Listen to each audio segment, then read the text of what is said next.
can they hear us yet? They Cool. can. You guys absolutely suck in every possible way. Not you, chat. You guys are literally ass. Oh, I mean, you're correct. Why did it take you so long to say it? He was not. I just had to say that you, to my chat. team. Not you guys, my team, my other two teammates that I was playing Apex with, because they were absolute ass in every possible way. Running into every single fight, not knowing that they were actually losing every fight because I did all the damage. So you would say something like that to me and then not even mean it? Yeah, I would. That's I'm fucked a up. goddamn demon. No one insults me anymore. What the fuck Same. happened? Apex Legends. That's why I do it to myself. Haha, self-deprecation. Folks, Seigi here plays Apex Legends. Mourn for him, please. And mourn for him. And you can check out his channel. I've linked it there. So that's a perfect segue. I didn't mean like because like segue, which that's not what I meant. But that's a perfect segue into introducing what we're gonna be doing here today. So, for anyone who missed last week, we are doing a voice through TM of Pyre, where myself and Tasch here and Seigi, we go through Pyre and voice over the lines. And these streams are a little different than what we normally have on this channel. They're a little bit more, I would say, genuine and sincere, because we're kind of legitimately experiencing the game and like genuinely trying to voice it. Like we still dick around and have our fun and stuff, but they're a little bit more honest than the normal scumbag liarry that we have around on this channel. And like we're a little more game focused with these ones. And I'm typically a little worse at reading chat, as I'm focusing on running the playthrough. And I also don't do the donation voice requests during the Pyre voice through, just to further help not having to juggle that in with everything else. And for anybody worrying that you'll forget, I have Nightbot ordered to spam throughout the stream the various words about what we're doing here and how it goes and who's talking and on the phone and whatnot. I've played it a lot in the past, and these two are new to it, so please no spoilers. Yeah, baby. Yeah, please And, don't spoil. I will actually cry, and you don't want to hear that. Don't worry too much about me, narratively at least. I kind of know what I'm doing and where I'm going with it. And, Not a Vampire says colored in Tariq and Tizo from last stream. Yeah, it looked great. I love them. Oh, I can't wait to get back to them. So, we now return to the adventures of the triumvirate known as the Grifters. Yeah. And their journey on the Feels wagon. Crying is manly, says chat. You know what? Dead right. That's exactly what we should remember going into this. And I saw Arkham Jones rated with 2 people. Thanks, Arkham Jones. Good to see ya. All right. Well. Oh, by the way, I accidentally robbed you guys last week. So you might be noticing there's this cool music on the menu now. I fucked it. Oh my god, I was wondering. It turns out, hey, Pyre got a little bit of a bug report. Actually, maybe it's not a bug. Maybe it's super intentional. I found out that if I like selected playthroughs that were at certain points, the menu music stops from other runs. But anyway, this is the one we're currently on, so don't worry about the rest of that. But I found that quite interesting. That's why we didn't have it last time. But hey, that's fine. It gave us a heavy, quiet, powerful silence introduction. Yeah, that's exactly what we wanted. It was chill. It was fun. Yeah. So last time on Pyre, you may remember we covered a lot of ground, met some folks, did some fights, encountered Sandra with the Beyonder Crystal, did a trial there, and we've learned of the rites. We've done some of them, and we've learned that it's something to do with the rites relating to gaining freedom from the downside. And with that, let's see what we have going on today. Well, first things first, I gotta check in on everybody's fucking stuff. What's Tizo's hunting for snacks, Ruki's digging outside, a lot of foraging going on today. Tariq's right there. Oh god, there he is. What's Jodariel up to? Arguing with Hedwyn. Hedwyn arguing with Jodariel. Oh god, help. What are they fighting about? Please don't They're break always that boy. fighting. That's just them. Yeah. Faye's staring at the book. Yeah, that sounds like Faye. Sandra, there's no... Wait, Sandra does have a status. Oh, that's funny. Pacing aimlessly. That's really funny that Sandra has a status. I didn't remember that. I just figured she was just in the crystal. Because what else would I be doing? Huh? Yeah, exactly. I was like, what are you going to tell me? What, that she's still in the crystal? I know that. Fucking funny. All right, so... let's see what Tariq has to say. It seems like the lone minstrel wants to speak with us. Greetings, reader. It is good that you are here, for there is something I wish to tell you privately. God, I missed hearing Tariq's voice. Do you have a moment? I shall not keep you long, though I know your time is precious. Dude, you can talk as long as you want. Yeah, to please. me. No, Come please on. talk. The lone minstrel wishes to tell you something of the rites. I can hear him out. The lone minstrel seems a wellspring of information concerning your quest, or maybe later. Your concerns right now do not include a need to hear accounts of ancient history. Yeah, bullshit. Talk to me about it, Tariq. You bid him to continue, and make clear your interest in whatever he has to say. Very well, and thank you for your time. And I should further note, matters that pertain directly to the rites, I must reveal to you alone, for thus I am obliged. That's interesting.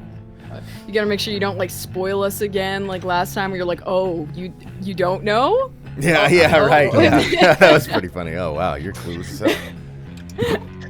Not a vampire says, Gianni, can I link the boys in chat? Oh, you can. You're a fucking mod. You could link whatever you want. That's why you have the sword. Good, go nuts. I don't care what you destroy what you want. You cut what you will, as one Skirleton stream would say. All right, sorry, pressing on. In any case, when you confronted the withdrawn, and which Unmilde, I think we were going with Udmilda or Udmilda. Udmilda, okay. And which Udmilda? You might recall she tended to invoke a certain name.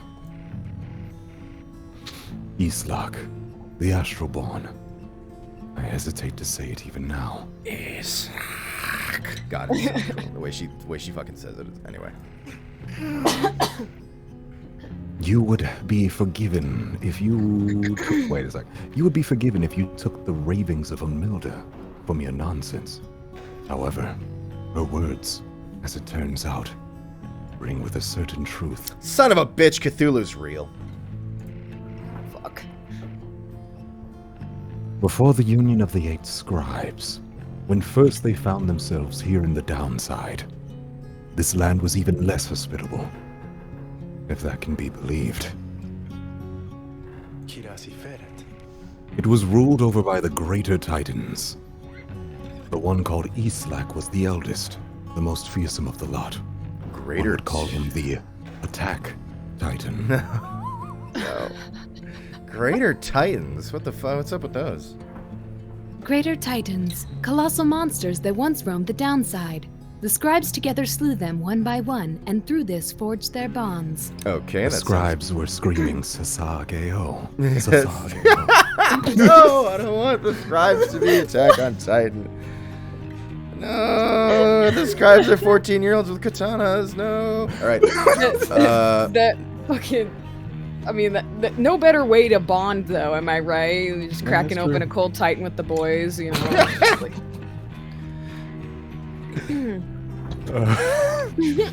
Just the same, the scribes managed to defeat it. They later use Islak's own hide and ichor to bind the books of Ichor? Rite. Yeah, I've heard Ichor? both, but I think I don't Ichor is know. more common. But anyway, Because it's icky. That blood, though. However, Islak did not truly die, even though he was literally milked for his blood. For by some accounts, it seems to be incapable of death. The creature is regenerating even now, though very, very slowly. this sounds like a big problem. Its vow is to devour this land and everything in it. Only then can it return to whatever plane that banished it to ours. Oh, I fucking love that premise, though, okay? Like, because we always have all these stories about, like, oh, we have to seal away and banish this huge evil, whatever. Like, we always see that shit. What happens to wherever the fuck that thing goes? Right, You yeah, know? Like, right. I love that. Oh, so in a way, it is an exile, just like you. That's so fucking metal, Tariq the Lone Minstrel. holy shit. If ever should the creature be reborn, it shall be many ages hence. Thus, the ravings of Amilda are more or less inconsequential for a while. Yet, the history of Islak is give me a second. Inexorably, yeah. Yet the history of Islak is inexorably linked to the rites, and therefore must be known. I trust your research of the book shall lead you to discover more in time. More out of it, I don't know. I hope all of this is of some reassurance. And now I leave you to your more immediate concerns. I shall go check to see how everyone else is faring at this time. Yeah, Tariq, you're reassuring. You just walked up to me and told me, like, fuck, Cthulhu's coming. Yeah, thanks. Cthulhu is out there. just I so you feel know. super comfortable, thanks. But- Totally. But he said, like, for, like, many ages? Like, That yeah, sounds like the guy walks up to you centuries. on the street and he's like, yeah, the sun's gonna explode eventually. Oh, thanks? What? I mean, Yeah, eventually. exactly, like, what the fuck? It don't mean nothing for me. When? Thanks. He heads out into the evening, bidding you a good rest of the evening. Oh, my wallet is ripping up hard. It's kind of funny because I don't use it. Tariq. Well, at least we still got the imps. For now. We always got the imps. Pretty sure nothing new going on in here. Love seeing Yeah. chat in the top left of chat. Look Are, at chat. are, Oh yeah, that's Chad up here. Not a vampire did art for that, and Oh, yeah, that's where that's where you are, Chat. You're up here in the rafters. You're those eyes. You ran All away when right. I talked to you. Yeah. Boy howdy. All right, let us continue our journey. I'm still just laughing that Hedwin and Jadario were just fighting, I They guess. just are, Like, they go way back. Sometimes there's stuff you gotta hash out. yeah. I'm just cracking up because, fight, is it with words? Or are they just fucking like I think it said arguing. WWE? I doubt it's a okay. SmackDown. I thought Because as far as I know, Hedwin doesn't die here, so I don't think they were fighting. It was probably just Jodariel didn't like clean her fucking dish or something. fuck. Dario, please. Please. It's Let's so just simple. wash. Or at least It's- set it to soak or something. Look, the cheese is hardened on enough that it's not coming off when I scratch at it. So obviously it's not going to come off when I eat off of it with anything else. It's just What? it's part of the plate now. You know that doesn't. It's part of the plate. Bitch again. All right. I'll deal with it. Don't worry. I got it. It's time for a time everyone is going to be very excited about. We are going to Big Bertrude's Holy shit. small bog dweller outpost at the edge of the sea. The Lone Minstrel says The someone here can bogger help you outpost. pursue the stars across the sea. I want to meet some boggers. Yeah, you're about to meet a bogger, all right. Oh god, I'm scared. I'm really scared for what this lead up is. You're setting this up too much. Like, This is the place. Let us go see my client's companion as soon as you are ready.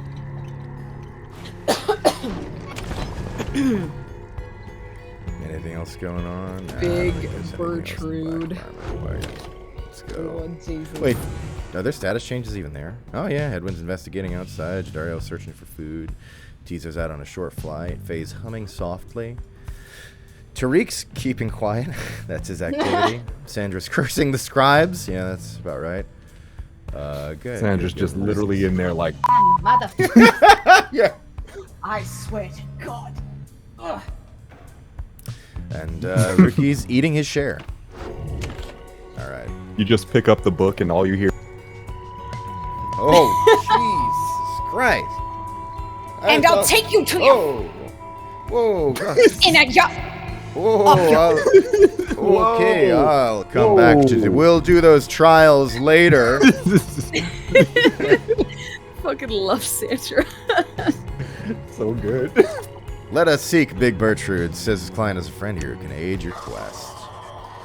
Big Bertrude's is a sickly gathering of bog dwellers who stay within shadows, yet you can feel their eyes surveying everything. The lone minstrel steps forward. Sandalwood sent us. Those words are enough to make the bog dwellers snap to attention. They emerge from the mud and dark and begin inspecting your black wagon with their strange tools. One of the bog dwellers slithers forth. She is larger than the rest, and leaves no doubt that she commands the others. This is Big Bertrude. Oh my So, god. Let me tell you a little about Big Bertrude. This is a song that goes with her as well. I love this song so much.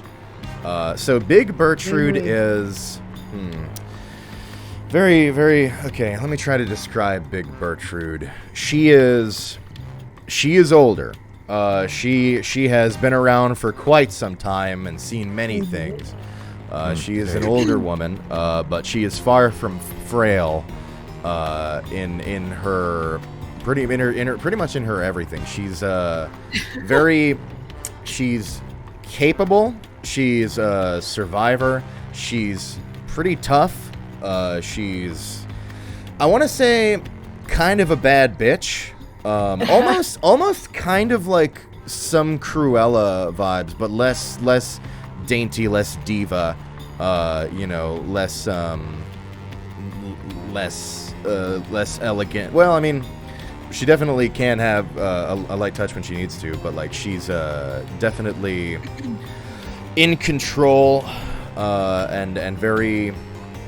I guess I would just say very of the shadows as well. Like she's very in the background and sort of the shadows. I love yeah, that she's like from her dark places and knows her dark things and does her dark work and does it quite well. And Is she kind of like jovial about it almost? Or like not really, no. Like you'll see her say probably something of some humor from time to time, but she's relatively serious. It's not really, it's played pretty straight. And that's really the best I could do to really tell you about her, other than as you go into her dialogue. She's pretty serious. She's a bog dweller. She's also a creature.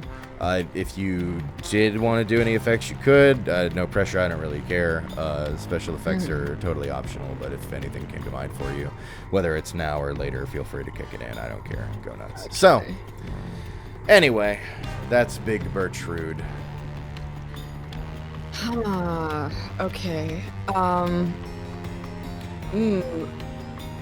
Sorry, my brain's like slow on the draw, and this she seems fucking iconic, so I'm just like Aged. I like the aged look. Yeah, she's an old woman, for sure. You could say like evil old crone, but she's not. I Not don't think evil. she's evil though. She's not evil. It's not an apt description, but like those vibes kind of go with her. Yeah. It's Old like bog witch she snake looks grandma. like she's evil, but she's like kind of wholesome grandma type lady, but she doesn't want anybody around her. She's that kind of old lady. She's like, I don't want you around anyway, but if you're gonna be here, god damn it, I'm gonna get you some tea or something. Yeah. I love it. Okay. Be very careful when you drink her tea. Very, very careful about it. If it tastes a little off, just dump it. Understood? Probably bog water. If you're lucky.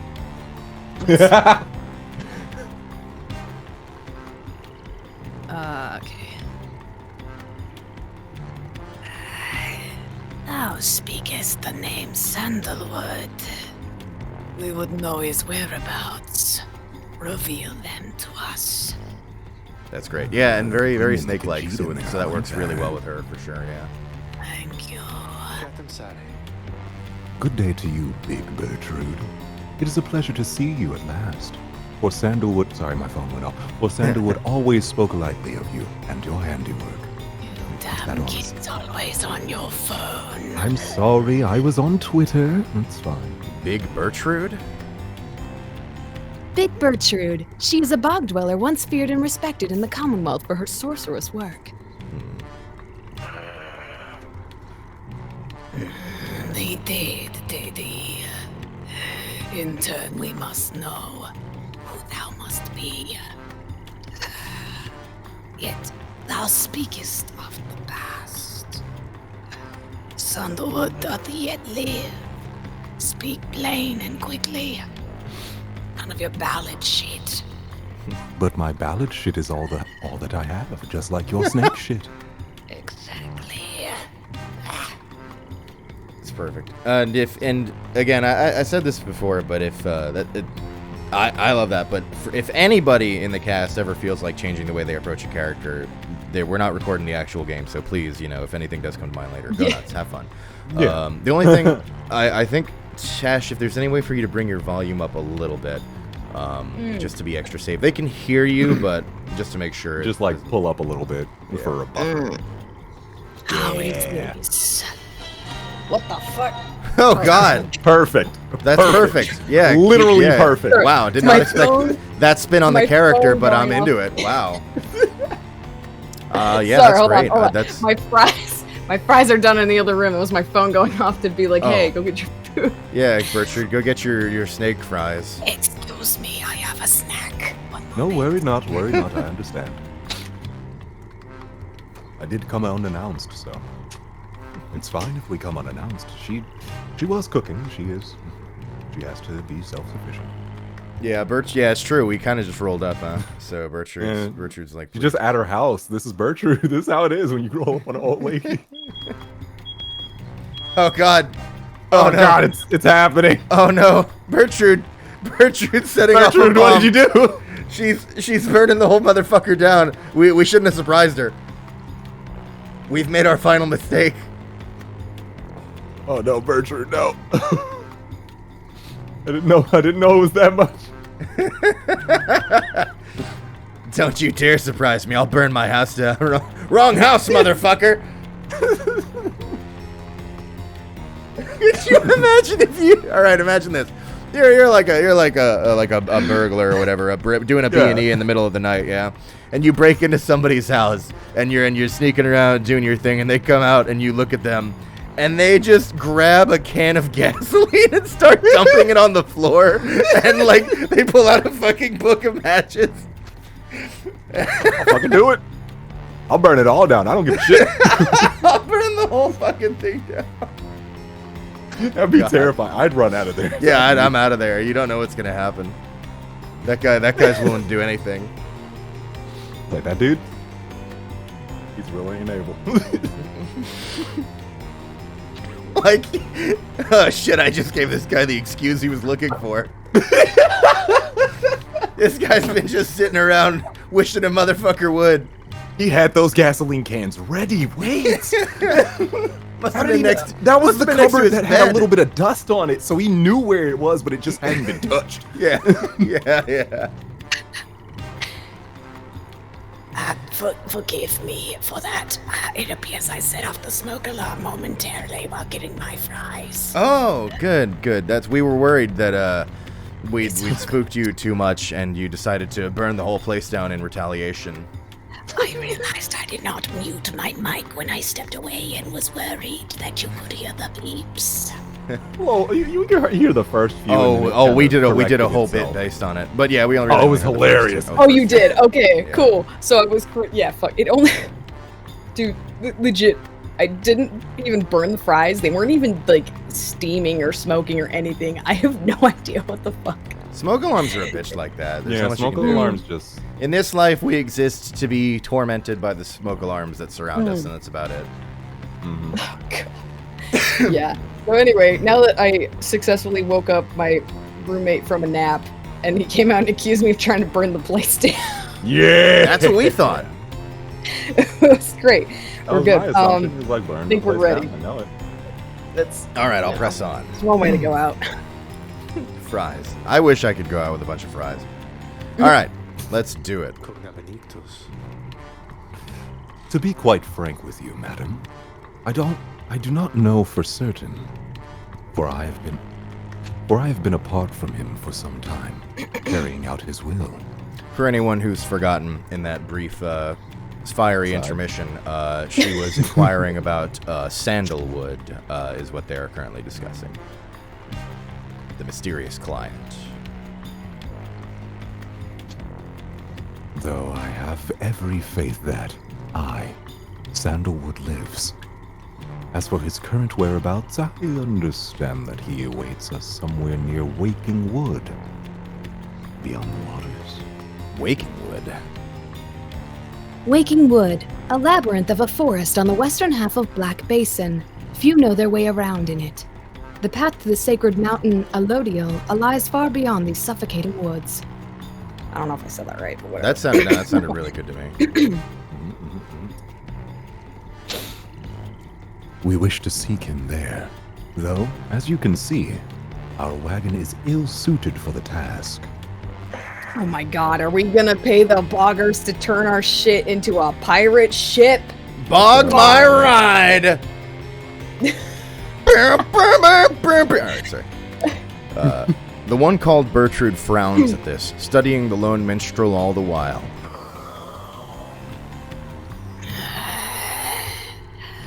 Your face is too pretty. Indeed. Then leave us. Return at dawn. That is all. That's all right. By your grace, Big Bertrude. I love that response to the way she is. Like, he's just absolutely taking it all in grace and just like, yes, indeed. Like, she could just say anything, just like call him a bitch to his face. Yeah. And he'd be like, yep. That's Bertrude, yeah. Big Bertrude, you know the one. The lone minstrel turns away, but Hedwyn stops him. Hold on, are you sure about this? Leaving the wagon in their care? All should be in accordance with my client's plan. You keep calling Sandalwood your client. He must reward you well. Aye, in a manner of speaking. He helped me find a sense of purpose I thought lost. Hedwyn nods at this, then turns to you. Well, my friend, I guess we'll see what happens, right? I'm off to let the others know. You find yourself with time for your vocations while the bog dwellers go about their business. They're bogging your ride. So, last... yeah. What? They're bogging the ride.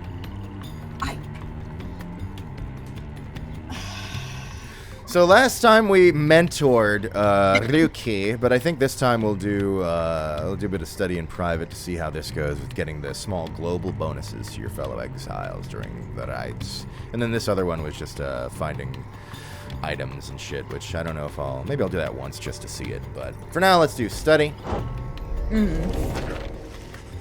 You find a relatively quiet clearing to study the Book of Rites with undivided attention. Through greater understanding comes the reader's influence. Reader's influence. What about that? Reader's influence. Attribute bonuses you bestow on all of your fellow exiles who participate in the rites. The triumvirate whose reader is well attuned to the book has an inherent edge against its adversaries. Okay. Focus on Choking which on my aspect pride. of the Book of Rites. Let's see. Teachings in their wisdom. Each point of hope reduces the respawn time. Basically, in the rites, authors and their prowess. Each point of quickness makes slightly faster. Okay. Innate mystic power. Additional presence increases the aura size. Fundamental purpose. Each point of glory raises how much damage your exiles deal to the adversary's pyre in the rites. Oh, that's interesting. But I have to do the other ones before I can do that one. Well, I must admit, with the way I fuck up, I could probably use a little bit more hope. You concentrate on the substance of the words and teachings of the Book of Rites, such as you understand them thus far. Inspiration comes to you in a flash, whether from the book or from within, you cannot tell.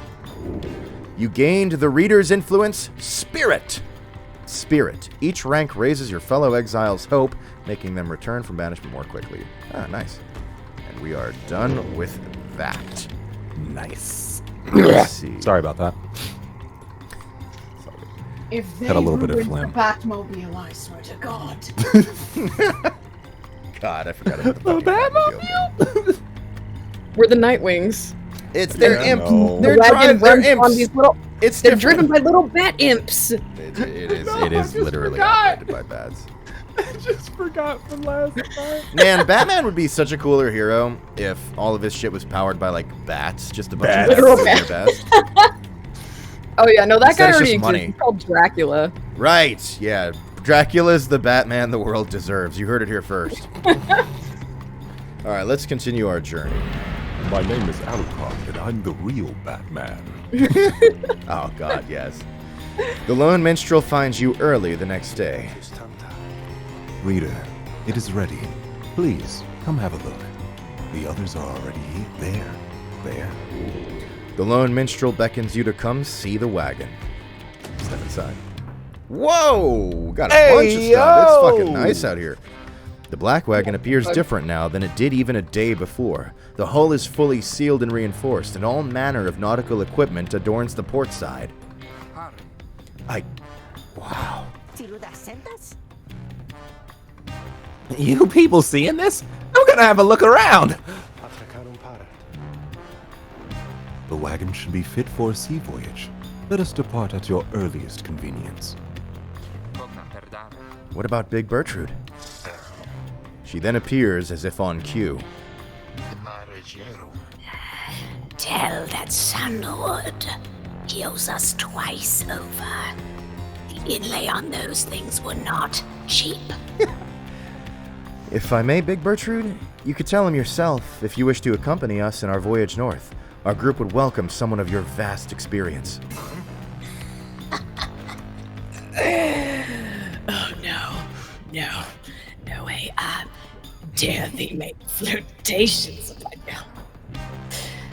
Do I look like the type for no, it's not happening. No, Enough. But should you see that Sandalwood, tell him also to come and visit us again. I'll be gone from here and tell no one that we were paid in favors. Last thing we want is people turning this into a goddamn charity. Exposure, Bertrude. She slithers off without another word. Soon, the lone minstrel breaks the silence. Well, we are fortunate that she assisted us.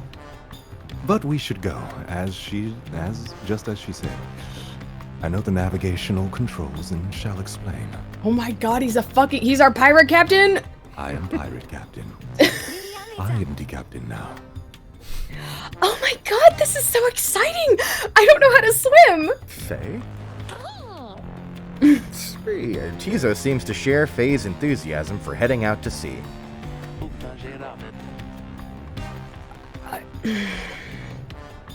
beginning to feel ill already. Your black wagon became seaworthy. The Sea of Solace awaits. Set sail! We got a boat. I love the idea of Jadariel just being like really fucking uncomfortable in the water. Yeah. Just like, You know, she's an army brat. Likes to land.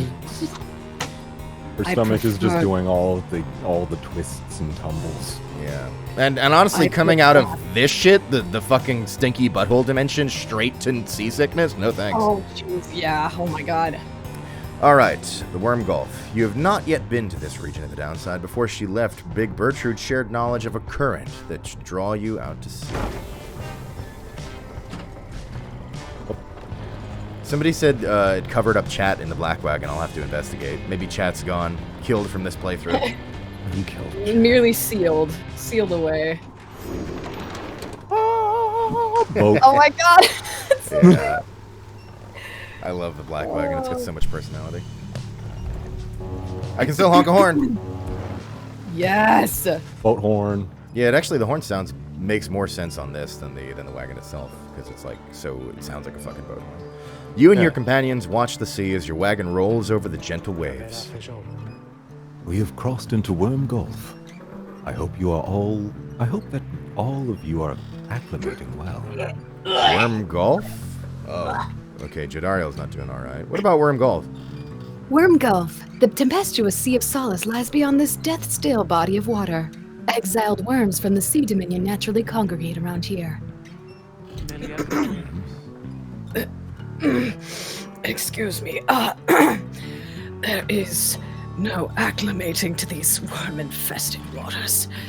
We risk everything to sail here. Worm? Worm. Exiled worms of the Sea Dominion tend to seek out the cold of the downside seas. Known for being reckless and single-minded, they were perfectly suited to fill the Commonwealth's front lines. All right. As long as we follow the cold current Big Bertrude indicated, we shall be safe. If the next rite is in the middle of this sea, how will our adversaries meet us there? They shall find their way, as we find ours. It is all a part of the scribe's design. Literally, just shut up, figure it out. Thanks, scribes. Say something you think would fit. Now, reader, please confirm the next point in our sea journey. We seek the Hulk of Oars. Hulk of Oars? Hulk of Oars. According to the stars, the next rite shall soon commence here, at a carcass of the doomed exploring vessel Dazraban? Dazraban, lost in the waters of the downside. All right. Right on. So is this I just guess- like litter in the sea? Like, what's up? It's not great. Is it like an island? Outer Solace. Fetid waters off the coast of Flagging Hands. Bertrude's instructions are to navigate the maze of maws in a curving route bearing northeast. All right, let's see what goes on. Whoop.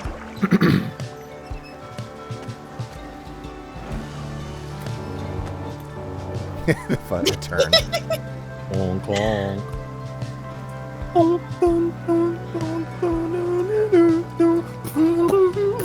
Somebody in chat Just says, like how long have I fucking- been a voice are we- actor? Over a decade, actually. A lot of stuff. Thanks for the support. I appreciate that. The wagon continues rolling gently across the waves, which seems to Bye. you a welcome change of pace after having come from Flagging Hands not very long ago. However, Jodariel seems more concerned now than before and paces ceaselessly. When she notices Ruki, she stops him for some questioning. Greentail. How is he doing? Ooh, Edwin? Oh, he's pretty much the same. Been up all night retching into the waters if I had to guess. His first time out to sea?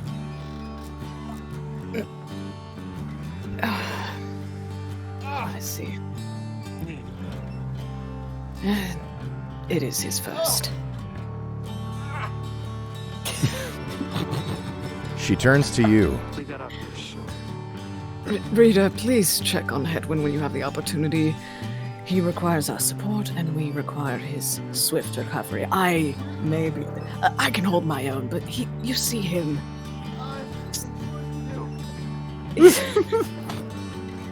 He's a twink. He can't handle it. Instead of, I want that twink obliterated, it's, I want that twink restored. I want that twink restored at all costs. Are we clear? Oh yeah, Jadariel. Do whatever it takes. Okay. I mean whatever it takes. Okay. You wish them a good afternoon as you go check up on the others in the group. Later, you find Hedwin looking out of sorts. Oh no, his face! Oh, hello, my friend. It's just... the sea hasn't been good for me, I guess.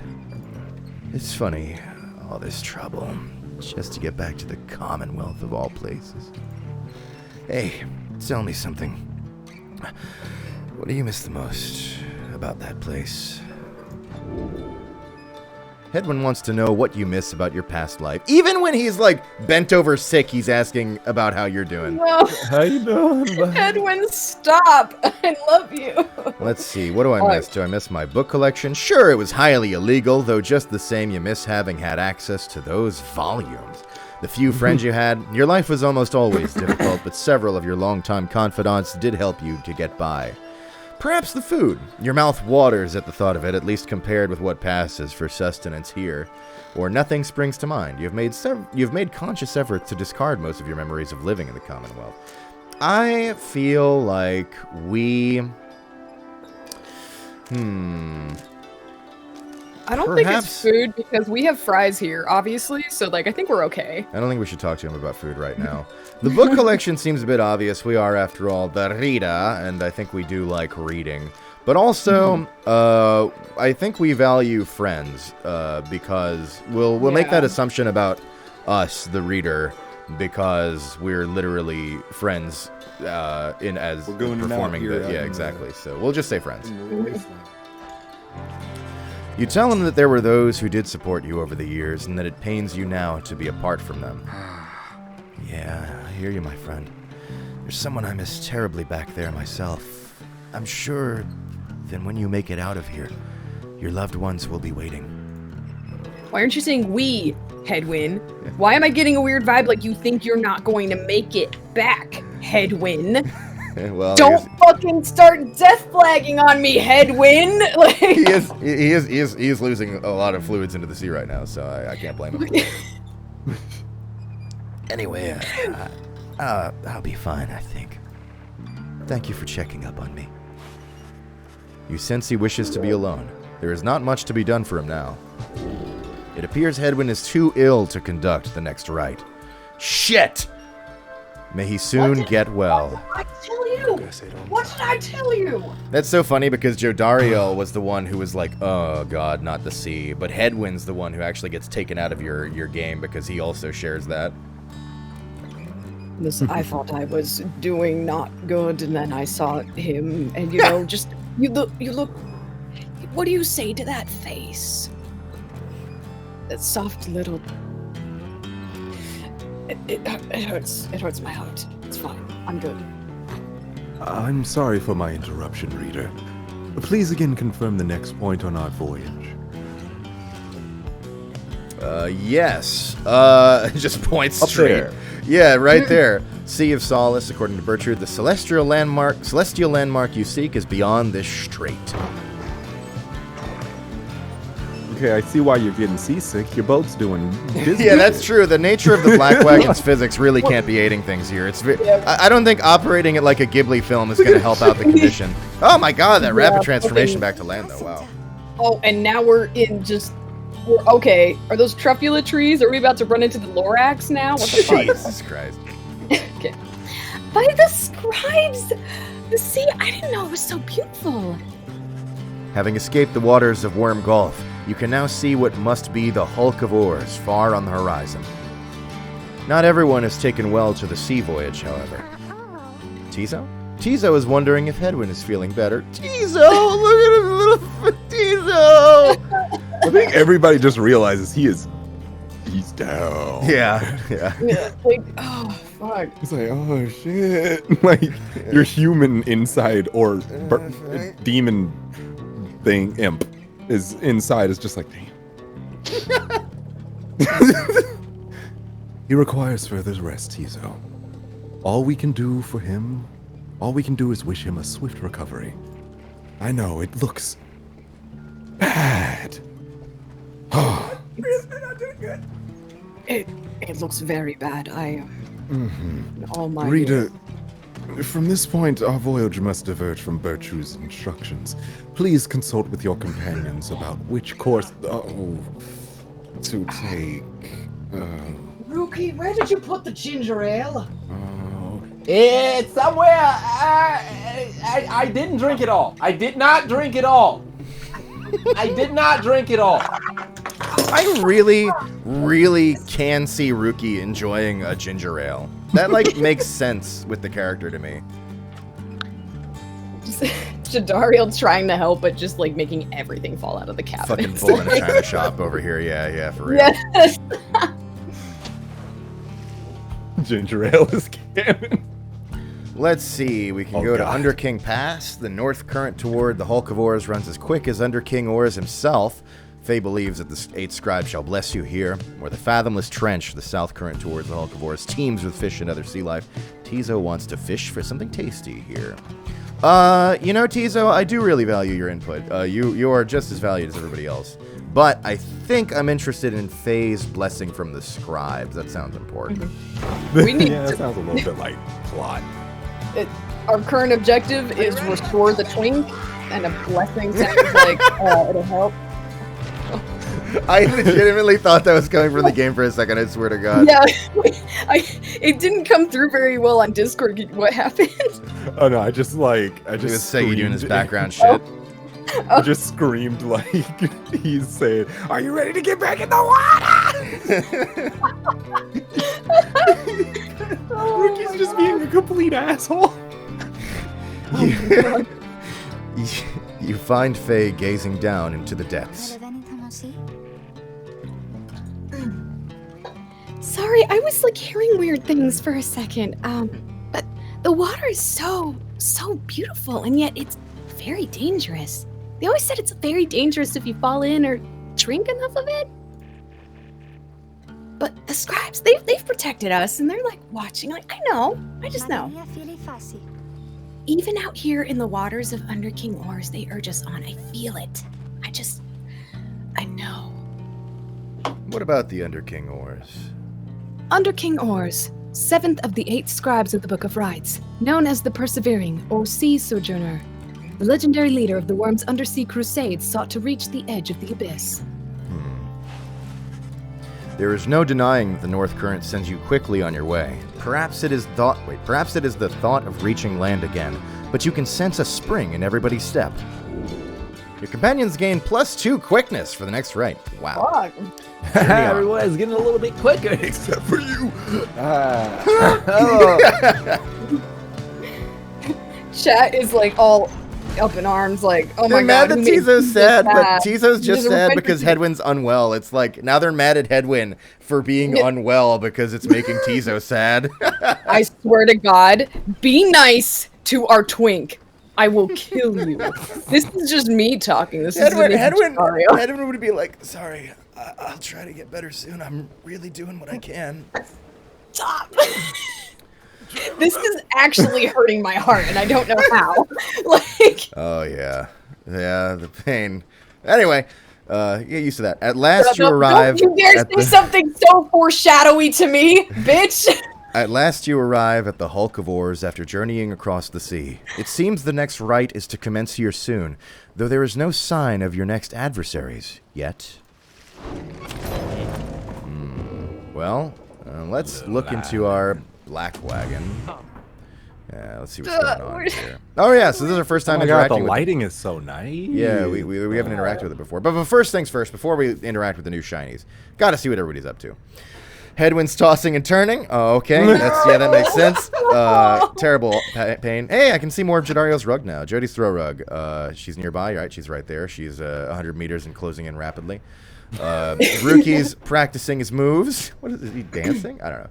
Oh my god! Your casting decision, flawless as always. Like Tizo's cooing somewhere. Well, you guys make it easy. I could throw you pretty much any role and it's good. Who the fuck else? Faye is deep in thought. Let's see. Sandra's considering the book's teachings. That's nice. That's very nice for Sandra. And Tariq's composing ballads. Now we have some new. Tariq's just in FL. Headphones on in the laptop, just like making beats. Yeah. No, that one doesn't work. It's like, no, that melody sucks. Let me change that. Sample are you even? All right. Let's, we got some new toys to play with here. What do we do about this? Bell. Nautical bell. Among the Blackwagon seafaring equipment, Hedwyn uses it to signal when food is ready. A keepsake from Big Bertrude's. Oh my god. Ding dong. Bro, who's cooking? Oh, shit. Well, Oh, fuck. Hedwyn is super fuck. Oh, fuck. Oh, you just keep ringing and ringing that bell, chum. Keep at it. Holy shit. Rookie seems to be taking issue with your frivolous use of the nautical bell. After all, there is no sign of a nautical emergency, nor a prepared meal. Oh, I know it's no mealtime. It's fine. I'm just starting to really enjoy your constant ringing sound. Though now it doesn't mean anything to me or anyone anymore. Jesus Besides Christ. ringing that bell, it's probably some pretty good exercise, right? And it's good training to my ears too. You know, we guys have ultra sensitive hearing, don't you? Well, not anymore. I don't.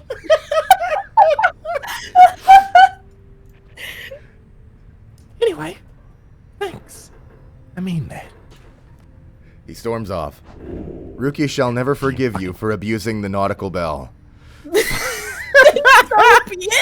Then so be it. Rookie reappears, laughing heartily. Oh my He was fucking only God. joking. Probably.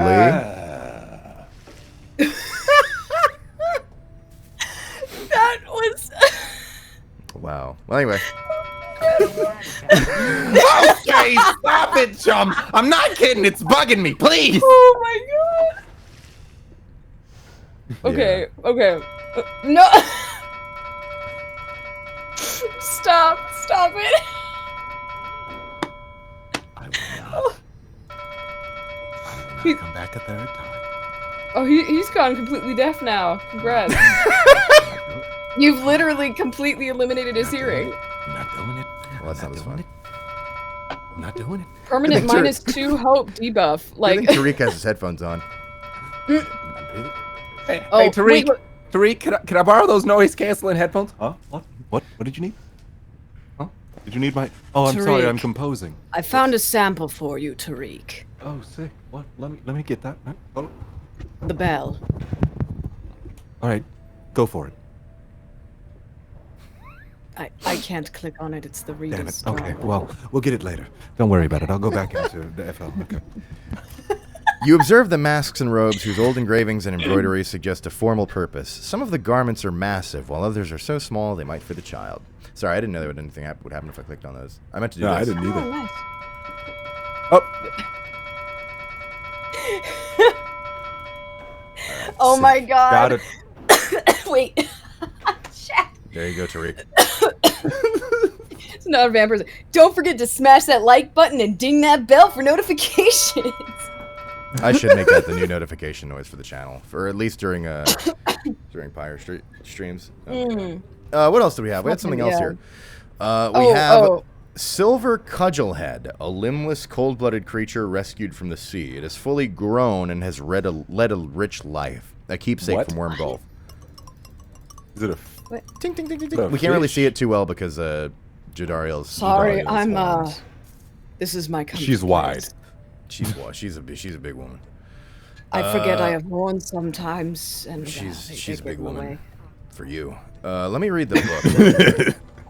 Ancient For man- you. okay, let me go through this real quick. Stop calling them handlebars, Chad. I swear to God. Oh my god, I just got it. All right. Let me read our newest thing. Down the river, in the words of Gol Gulathanian, the Master General.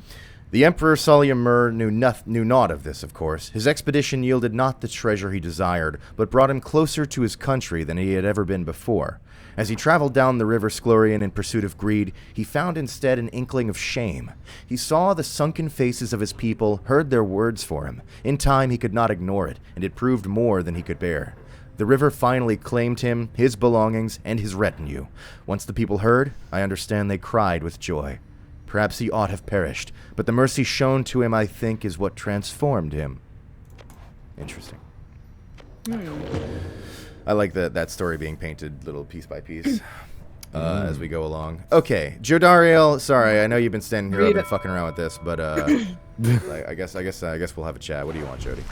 Reader, I have some urgent questions. There are strange words and phrases appearing in the chat that I do not understand the meaning of. Yeah, I thought we covered the chat up pretty well with the bell, but it looks like some of them are still getting through. I'll rearrange the black wagon a little bit. Normally I ask Hedwin for insight into such things, but obviously he's a bit indisposed. I don't want him using his mod powers right now. Anyway, a moment of your time, I do have something else. You ask what is on her mind. Tom Diaman. Hedwin, he is beginning to recover from his illness. However, its sudden onset serves as a reminder, I believe. I've known Hedwin since he was a child, and even now I hesitate to say that he has grown. I mean, he's barely got any meat on those bones, but nevertheless, I love him, despite him being a twink. And there's such things that even I would never say to him directly. Such as the twink bit, perhaps, Jodariel? Yes. Probably the Do not speak a word. No, I don't. I'm a quiet guy. For instance, I struggle with his confidence at times. Whether he leads us to our freedom or our doom, I am ambivalent. Ambivalent. Thank you. Speak not a word of this to him, of course. In case that is unclear, I shall tell him in my own way, if and when the time requires. In any case, when times remind me of his mortal weaknesses, I end up having to consider what should happen should we become separated permanently. She trails off a while. Tom. What I mean to say is, you should know that I am fully pledged now to this quest of ours, whether Hedwin is the one to lead us to its end or not. I have my reasons. One of them is him. I expect the same holds true for you. That is all I wish to say. Take care, reader. She nods and brushes past you toward the door. Okay. Fuck me. Yeah, so Jodariel cares.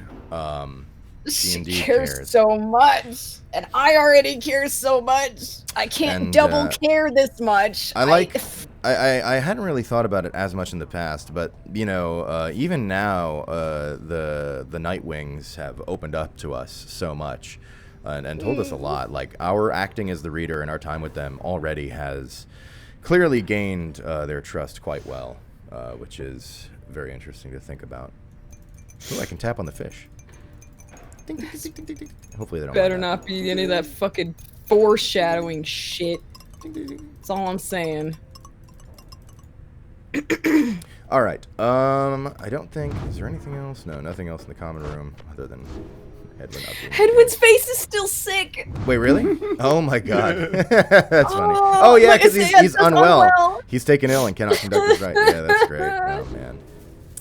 I So just want Hedwin to be better. I'm legit concerned. I'm so fucking invested, even though I know this is just probably temporary sick. I'm just like, fuck, I don't know where this game is gonna go. I don't know what this game's gonna do to me. Yeah, it's gonna do stuff. But before that, let's talk to Falcon Ron. Oh, hey, you guys. Funny running into you out here right in the middle of the drink, you know what I mean? And not a lot of customers today, so I'll have a look. I'll give you a good deal.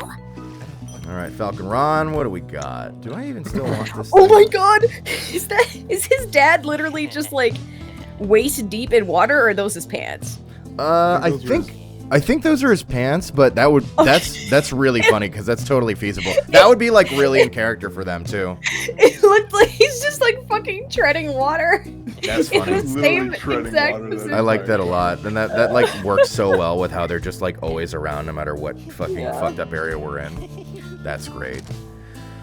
Well, I don't have much coin right now. I think I'll keep my money for the time being, and we'll figure it out later. Thanks, Falcon Ron. Okay, well, I'll see you guys, I guess. All right, and with that, I believe there's nothing left but to commence the rite. Having landed at the Hulk of Ores, you and your fellow exiles now anticipate the hour that the rites are to commence again.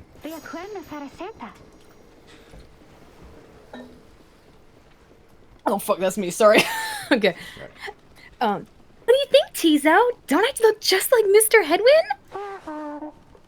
Tizo is worried that Hedwin is still feeling unwell. Wait, I think... What's that? A serpentine creature emerges from the water, followed by several others of its kind. You recognize it as a worm of the Sea Dominion. Sea Dominion? Sea Dominion, a vast and war-torn undersea regime home to untold numbers of amphibious worms. Having conquered their waters, the worms clambered onto the Commonwealth shores in search of new wars, with their best quality, their wiggles. What they all are doing here you see plain by their ritual raiments. The nearest one somehow loosens its mask. Somehow. So, wait, hang on. I just gotta check something real quick. Okay, good. I did some rearranging on this. Okay. Let me... Okay, here we go. This is... Oh my god. Sir Gilman. I'll be voicing Sir Gilman. Oh, I love him so much already, though. Like... Sir Gilman is... Oh, man. Sir Gilman's a fucking delight. Sir Gilman is... He is... You can already tell. He's chivalrous. He is a knight. He believes in justice and the quest for all things noble and good, and he is always ready to go to arms to defend that which is right in this world. Sir Gilman stands for righteousness at all times, often to a very comedic degree. And that is our worm knight here. Sir Gilman. Oh, God. Yeah, So he's a ready. blast. All right. And Sir Gilman says, "Good sirs, and good ladies, and good thamers, so it is you that heed the summons to glorious competition against this knight and his brigade. Well then, let us do battle now without delay. More than our freedom is at stake here, but our very honor, and this knight fully intends to reclaim his. Oh, and lest this knight forget, he is called Sir Gilman. He salutes you all on behalf of the Pyrehearts until the contest." Sir Gilman? Sir Gilman, he is a once proud knight of the Sea Dominion on a self-made quest to regain his honor. Pyrehearts? On a self. Pyrehearts, a triumvirate of worm knights who perceive the rites as great battles to be won. Great. He splashes out of view just as the stars above begin to shimmer with strange light. Righteous. Let me draw this star. Wait a minute. I messed it up already. Okay. It's gonna For a second, I thought you were going like saying that like the minstrel, No, like Tariq was doing it. He's like, hey, let me draw this start. Nope, I messed it up. Damn it. The sea was not enough to thwart your coming here unto the Hulk of Ores. Ores. Ores. Would be My bad, wise not Ores. to I fucked it underestimate up. your adversaries here, despite their pitiable look. I am, of course, referring to the Pyre Hearts. These rites are but another war to them, and that makes you their mortal enemy. I expect your battle to be glorious.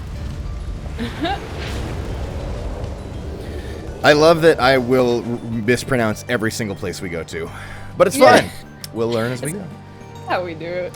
Your fellow exiles are gathered on the rotting deck of the Hulk of Ores as your adversaries clamber into view. Rookie paws up to them. Say, what are you worms even doing here? Can't you just swim back to the Commonwealth or the Sea Dominion? Wherever you're from?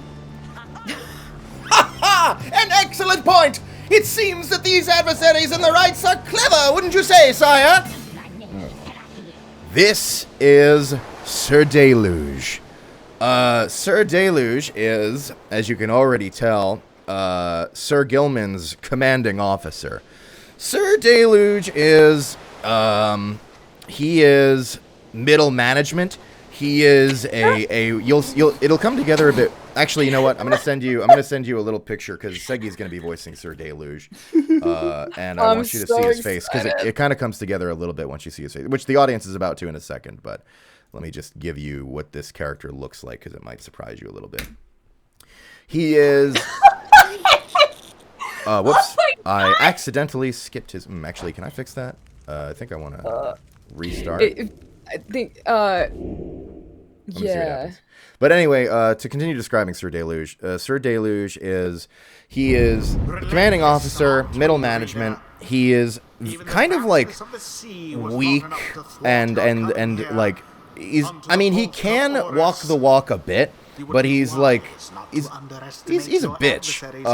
He's a really annoying bitch, and he's he mistreats Sir Gilman quite a lot. Isn't particularly good to those beneath him, and really just not like evil, but again, I mean, for anyone who's worked a lot of random day jobs, that fucking bitch middle manager that's just an absolute like shit motherfucker is my general description. They think of themselves on like a soapbox sort of right. shit. Like they think of themselves very highly. And definitely feel free to have fun with Sir Deluge because he's definitely like he's dead serious, but obviously much like Sir Gilman in his nature, he's dead serious about to a somewhat a point of comedy in a way. Somewhat. Anyway, pressing on.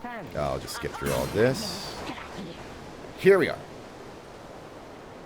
Just get rid of them already, Gilman. As your commanding officer, this knight hereby commands it. Hark! This knight wishes to introduce his noble commander. No worm knight in history has withstood as many frontline battles.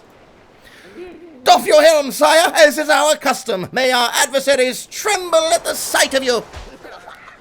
Sir Gilman attends to his commander's mask, despite his protests.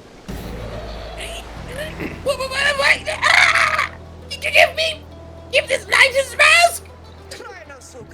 This knight hereby presents to you the great Sir Deluge. A noble visage, is it not? Sir Deluge? Sir Deluge. He is a petty worm knight of the Sea Dominion who somehow survived countless battles. Somehow survived. Sir Deluge trembles and squirms. So, yes, we can swim or no?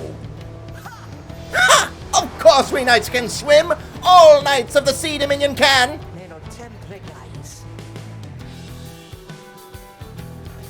Oh wait, sorry, that's me. My bad. But we are exiles in this land, the same as ye. We can swim, 'tis true, but 'tis summarily impossible to swim back up the river down which we were flushed to end up here. Nay, there is but one way to return. Silence, Gilman! Nobody cares! Back to Sir Gilman hesitates, but does as he is told. This knight knows who you are, Nightwings, and he is not afraid of you! He somehow climbs back into his mask and coils up to his full height. I love that all the mask interactions are somehow. Now are you bad? The exiles of the Worm Triumvirate take their positions as you focus on the Book of Rites.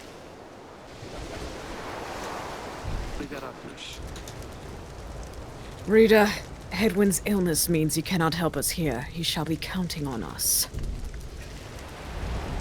The rite shall begin forthwith. Damn. Well, with Hedwin out, let's see, how's everybody's levels doing? I probably should run Faye. Oh, yeah, I gotta run Faye a little bit to get her up a little bit. Doesn't Hedwin have some sort of item? Maybe we could like borrow it for a No, bit, actually, or, apparently I don't have one on him, but that's a good. I forgot about that. Thank you. All right, Wait, Jody's. did he have fuck, what's it called? Amulet. You have another amulet thing. Did he have that on him and it just got automatically removed, Maybe, or- but I was also fucking around with the inventory last time. I can't remember exactly what I did. Okay. But I it's all. wasn't Oh sure. shit! Oh fuck. Okay, thank God. I forgot that button lets you go inspect them. Maybe we'll do that. I should think about that. We're waiting. Actually, yeah. Let's consider the Pyre Hearts. I probably should have done this on the other times. Can I do anything here? Worms, See, they're Sir Gilman. These are pretty much the same things we already read about them. Oh yeah, that's right. There are, you know, everyone's a triumvirate, but there are a lot of like other like non-character characters. Like they're named because they're in the group to fight, but they're not actually like part of the story. Like Sir Marsh, Worm Knight, duty bound to serving Sir Deluge and the Pyre Hearts. Not too much to say about Sir Marsh. That'll just be around. Okay, anyway, it's back. I think that's more just to look at their stats and stuff so you can play in your gameplay. Which I don't need a plan because my plan is to suck shit. All right, so obviously Jody got to goalie this shit and keep that shit strong. Rookie, always really good. And we'll be subbing out Faye for Hedwin this time. Faye, Shiru-sama? it is done. Oh, wow! I've heard so many tales of the Worm Knights. I thought that would be more impressive, though. Wow, Faye, Jesus, did not expect a sick burn out of you, but okay. Damn, Faye just came out with the fucking. Gilman, serious status report. What are the enemy's positions? They now stand ready to confront us, sire. A very brave triumvirate they seem to this knight's eye. Brave! Air-suckers, monsters, one and all! By arms! You ready? That sounded kind of offensive. Was that? Don't worry about it, Faye. All right, Now begin. I've changed my buttons a little bit. The adversary's order. Oh, fuck. All right. The Nightwings thus assert themselves. I've changed my buttons around a little bit, which will mean I'm less confused most of the time, but more confused at first. Yeah. The orbs unclaimed again. Whoop. Fuck. That Sir Deluge did fling himself upon I don't know if the they could flames. swim through the wood. Yeah, damn. That's impressive.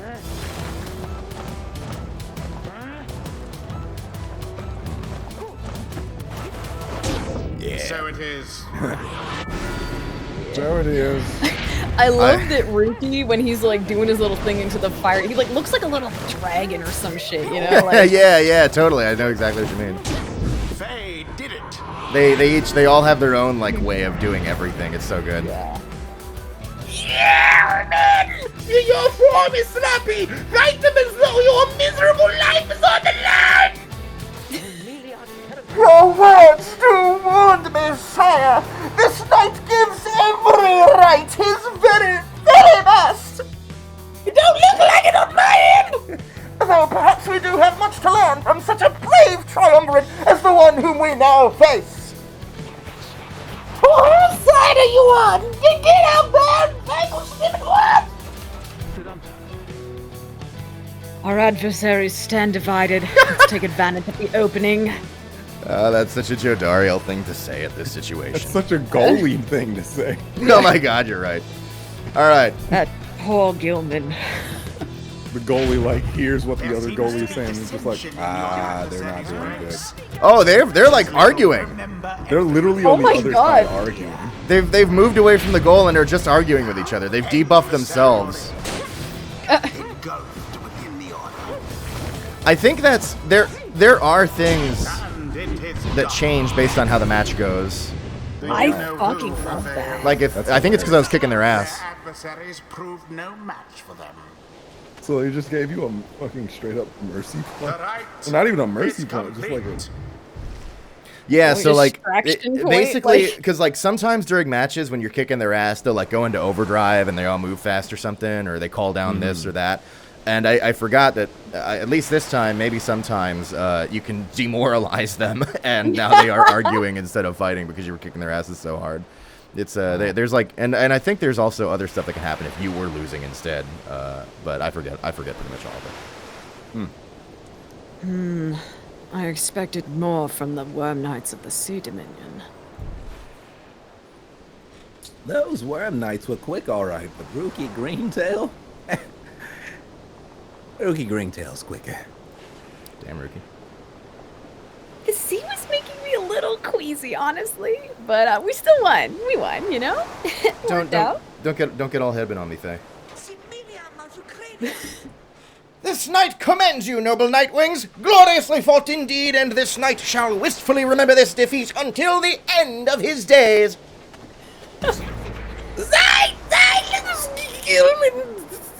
This is all your fault! And now, fighting with the enemies! How dare you!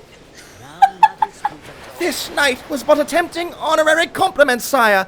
Is it not in accordance with the rights to praise one's adversary on a worthy outcome? Worthy? This knight will show you worthy! You miserable little minnow! You are a failure, Gilman. It's now from this knight's side! Alright. What stirs now in the hearts of all these exiles?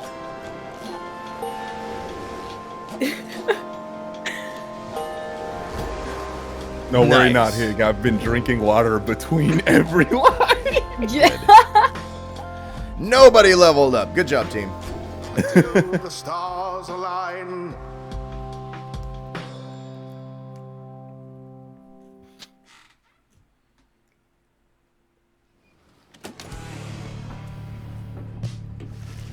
You know what did level up that right? Our English viewers' frustration with what Gianni apparently thinks that the accent sounds like. Suck it, UK! Alright. After thwarting the Pyre Hearts almost effortless... Oh, fuck. After thwarting the Pyre Hearts almost effortless... Jesus fucking Christ. Alright, never mind. Alright, that's karma for me making fun of England. I'm sorry, England. My apologies, England. After thwarting the Pyre Hearts almost effortlessly, you at last return to the wagon with your companions. There is little discussion of the Pyre Hearts, who seem to have already swam off toward wherever next the stars directed them. Instead, your fellow exiles' attention turns toward your companion, who was absent for the rite. Everyone's worried about Hedwyn. Avanzaron. How is Hedwyn? The lone minstrel makes a sound, but no words form as yet. How is Something he? is troubling him. Saze. I urged him to remain bedridden. Hira. And Jodariel's face. Oh my god. A musician's gonna die today. Alright. and And he simply would not listen. Decriparibas. I'm very sorry, but Wait, what?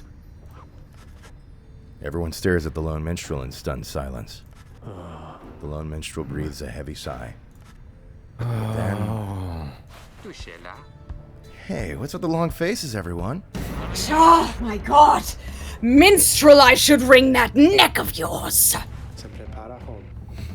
as I was attempting to explain, Edwin is already up and about. Oh god, I'm going to rip your hair out and use it to string that lute of yours. I swear to God. Despite my having strongly recommended further rest. Those that are unaccustomed to sea voyage and take ill, they are very likely to experience further symptoms if they do not remain bedridden, or at least sedentary. Edwin is running a considerable risk of having spent another night in a great discomfort. What are you, a doctor? Seni. Nay, although I traveled once with one, extensively. Look, I appreciate your caution and concern, Tariq, but I'm pretty well accustomed to discomfort here, and I had to see how things turned out tonight. You're about to see how things are going to turn out tonight, I swear to you. Oh, God. I haven't had to stay out of a rite like that before. So, back among the living, then, Hedwin. I was just seasick. Good, because I'm about to kill you again. Nevertheless, your going to full kill you for recovery doing requires this. rest. I think we all could use some rest after tonight. Anyway, thank you, everyone, for your concern, and I'm sorry that I worried you or caused you further burden. Oh my god, now he's apologizing. He, Go to bed! he turns to you. My friend, what do you say we figure out where to go next? I'm beginning to miss being on solid ground. You follow him outside where the night sky awaits. Hey, I wanted to thank you for conducting the rite back there without me being there.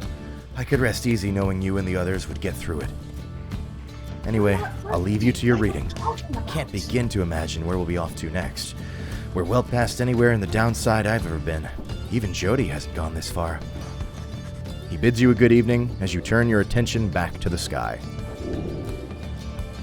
The stars shine down upon you. Seek again your destination. Jody's fucking pissed. Yeah. Fucking Jody. Let's see, where shall we go? Coming from Ores, looks like our next stop is Trieste, the Silver Star. The Silver Star burns bright over the fissured lands of Black Basin.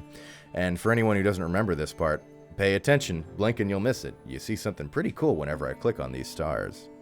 I think some of these other stars say stuff too. Yeah, the Olden Star, Star of the Silver Spear, born under order, devoted and faithful. Librek, the Olden Star, Star of the Black Saddle, is born under order. Skilled negotiators. These are all like somewhat relevant in the lore. Star of the Seventh Jester, born under, ended up to be rather complicated. Sagathol, the Olden Star, Star of a Whistling Prince, those born under it possess a natural exuberance. Pisser, the Olden Star, Star of the Wooded Watcher, those born under it are mysterious and alluring. Ah, yes, the mysterious and alluring Pisser.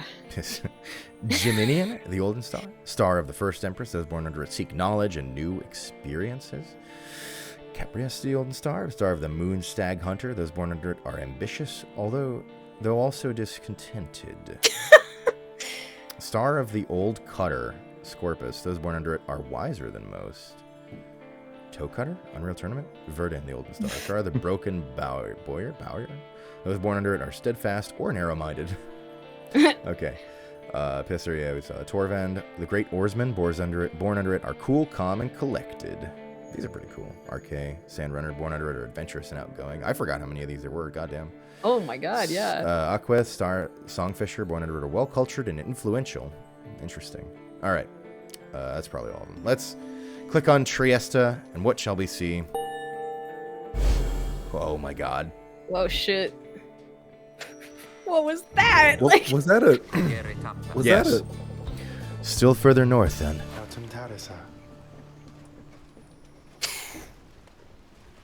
Okay. Not simply north. This shall prove difficult. What's the problem? Our destination is beyond the Deathless Tempest. The Deathless Tempest. A vessel such as ours has little hope of traversing it intact. Deathless Tempest? Deathless Tempest, a tempest raging in the Sea of Solace seemingly for all eternity. The storm that arose after the death of the sea titan unfathomed Plurns. It's either Plurns or Plurness. I can't remember. Plurness. Never has entirely subsided. Okay, pretty metal. Can't we go around it?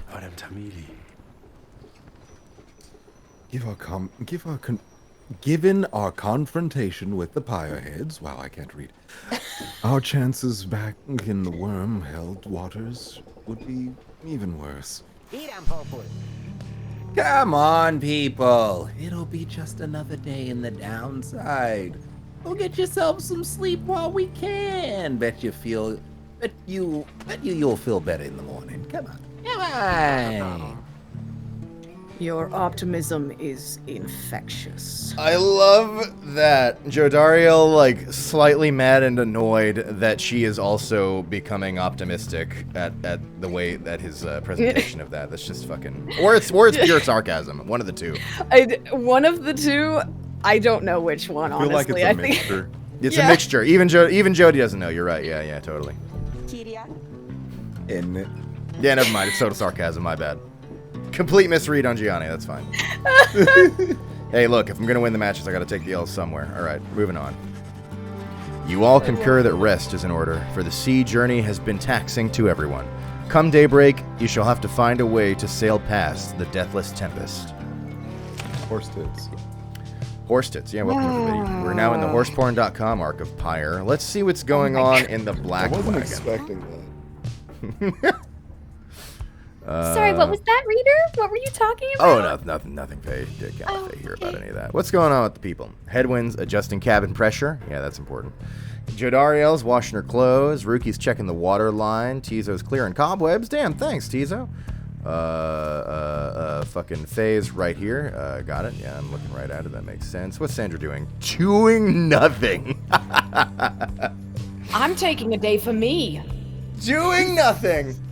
Nothing. You heard me.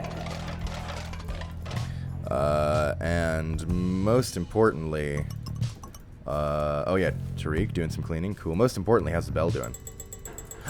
Wait! Among the Black Wagon seafaring equipment, Ruki seems to have removed the ringing part. I can't ring it anymore! Looks like the Rita done fucked around and found out. Silence. You're not gonna get me again! Fuck. Well, you got me. What am I gonna do? Alright, Faye, how's it going? She seems to have something on her mind.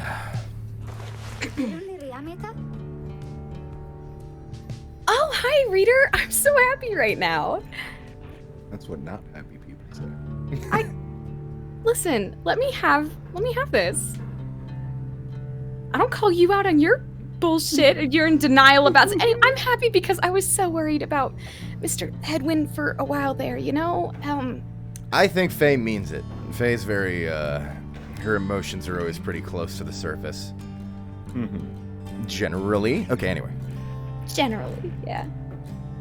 He was so kind to me when we first met. Him and Mr. Dario and Mr. Greentail and like, I mean, you too. I just really like him, you know? She sighs. She seems happy to be here. Say, do you, She trails off for a moment. do you think he likes me too? Faye is wondering if you think Headwind likes her. Encourage her. Oh, wait, She's wondering, likes her? Oh, no. Yeah, that's what I'm trying to figure out. Is she like likes like a crush thing, or is she just like, I wanna be friends with fucking everybody? You know, like I can't tell. Let's see. Encourage her. If she's wondering how Headwind feels about her, she should just talk to him. Let her down. Faye should know Headwind enjoys her company, but may not share her feelings beyond that. Change the subject. There must be a way to redirect her attention to something less awkward. We're gonna encourage her. The bell that you did? Yeah, the bell. Yeah, just start fucking shaking the bell and leave the Black Wagon. Just like ring the bell 30 fucking times and sprint out. Yeah, we're gonna encourage her. Might as well. They're both very positive, nice people, and that's totally fine. And she probably, knowing Faye, she probably does just mean like general like. But even if she does mean beyond that, even though Headwind, I'm sure, wouldn't really feel the same way, he'd rather approach it in his gentle Headwind way, and it would all work out that way rather than just fucking hurting her on the spot. Yeah, they're both so open that like it's probably better to like just have that conversation, you know, like you get that out of the way. You should just talk to him if you want, Faye. You suggest to Faye that if she has certain feelings for Hedwyn, that she should just let him know. It is a rare privilege to feel loved. She stares at you a moment. Then she begins to laugh. Oh my god, you're so silly. I didn't mean like him like that. That's so embarrassing. Oh my god. Besides, I think that maybe he's a little old, you know? What? I'm gonna go cheer him up, though. That's a funny story. Oh, okay. Oh my god. She bounds off, leaving you to ponder what just happened exactly. Oh Faye my gained God. hope for the next right. Move on. Oh my god, chat. Hedwyn, parentheses, boomer twink. Yeah, God. Fuck. That's hysterical. Fuck. I was not Alright. expecting that. I was really worried for a second. I was like, oh no. Are we seeing like puppy dog crush get... They seem to do that a bit where they make you think the conversation is going to be one thing, but it's not quite what you expect. I think SB said talk to Sandra, and yeah, let's check in with Sandra. Oh, my god. You call upon me for some purpose, my reader. You have invoked Sandra from the Beyonder Crystal. What's on your mind, Sandra from the Beyonder Crystal? I mean, not much. Been watching the chat and all you degenerates in there. There is an undulation I have sensed, reader, which means I think that your black wagon sails the seas. Am I not right? Of course I am. She laughs at Anyway. this, or herself, perhaps. I scarce remember the sea. It's been a little while since I bathed in it, you understand? It's been a while since I've bathed at all, actually, now that I think about it. Can we do that here? Do we have those? Whatever, I'll talk about it later. My memories of it are wistful, nonetheless, although if I remember correctly, the Sea of Solace is a disgusting mockery of the Emerald Seas near to the Empire. Empire? Empire. The Empire of Sar dominated the known world for millennia till the doomed reign of Solium Muir. Never... Oh, wait, that's a quote from somebody. Whatever. Never shall we make the wicked errors of our predecessor. Archjustice Androbolis IV. That's great, Siri. I didn't know Siri could do voices. Holy shit. I know, Sarah's great. Whatever. Do be careful out there, will you? Now, let me cease my prattling, lest I extend my sentence by another such eternity or two. We best stick to business. Oh yes, chat. I can read you, and it is the worst suffering experience. You should have seen how horny everyone was last week, Jesus Christ. Okay, Sandra, good talking. Okay, thank you. Let us do this all again sometime. Ta-ta! Right. Always an enlightening conversation with... I gotta get some fresh air. Well, let us continue our journey. I do like the idea of Sandra having the access to like the fourth wall breaking shit. And for anyone who might remember, we're looking at that fucking awesome metal thing of which this place is based on that we were shown when we first clicked on the star to come here. Metal is in right on metal, but like it's like a ship with like fucking arms and shit. Like, look at this. This is crazy. Just amazing. Yeah. All right. Well, it's anyway. So we can go to Ragged Rock. The north current towards Stormwall passes by old carcasses of ships long gone. Rookie spotted wreckage in the area and believes there could be valuables to find, or Froth Sea. The south current towards Stormwall brims with large sea creatures. Tizo seems very eager to see the wagon head in this direction. I'm interested in what Tizo is trying to point us towards. I don't have too much interest in finding valuables and selling them and stuff, because I know I'm going to be getting some sick talismans from the like shit with Sandra anyway. Yeah, like that and shit is kind of like, those are just gonna come anyway. So. I'd rather get the buffs and like experience and stuff for the rites in general, just to have that at my back. So let's go Tizo's route.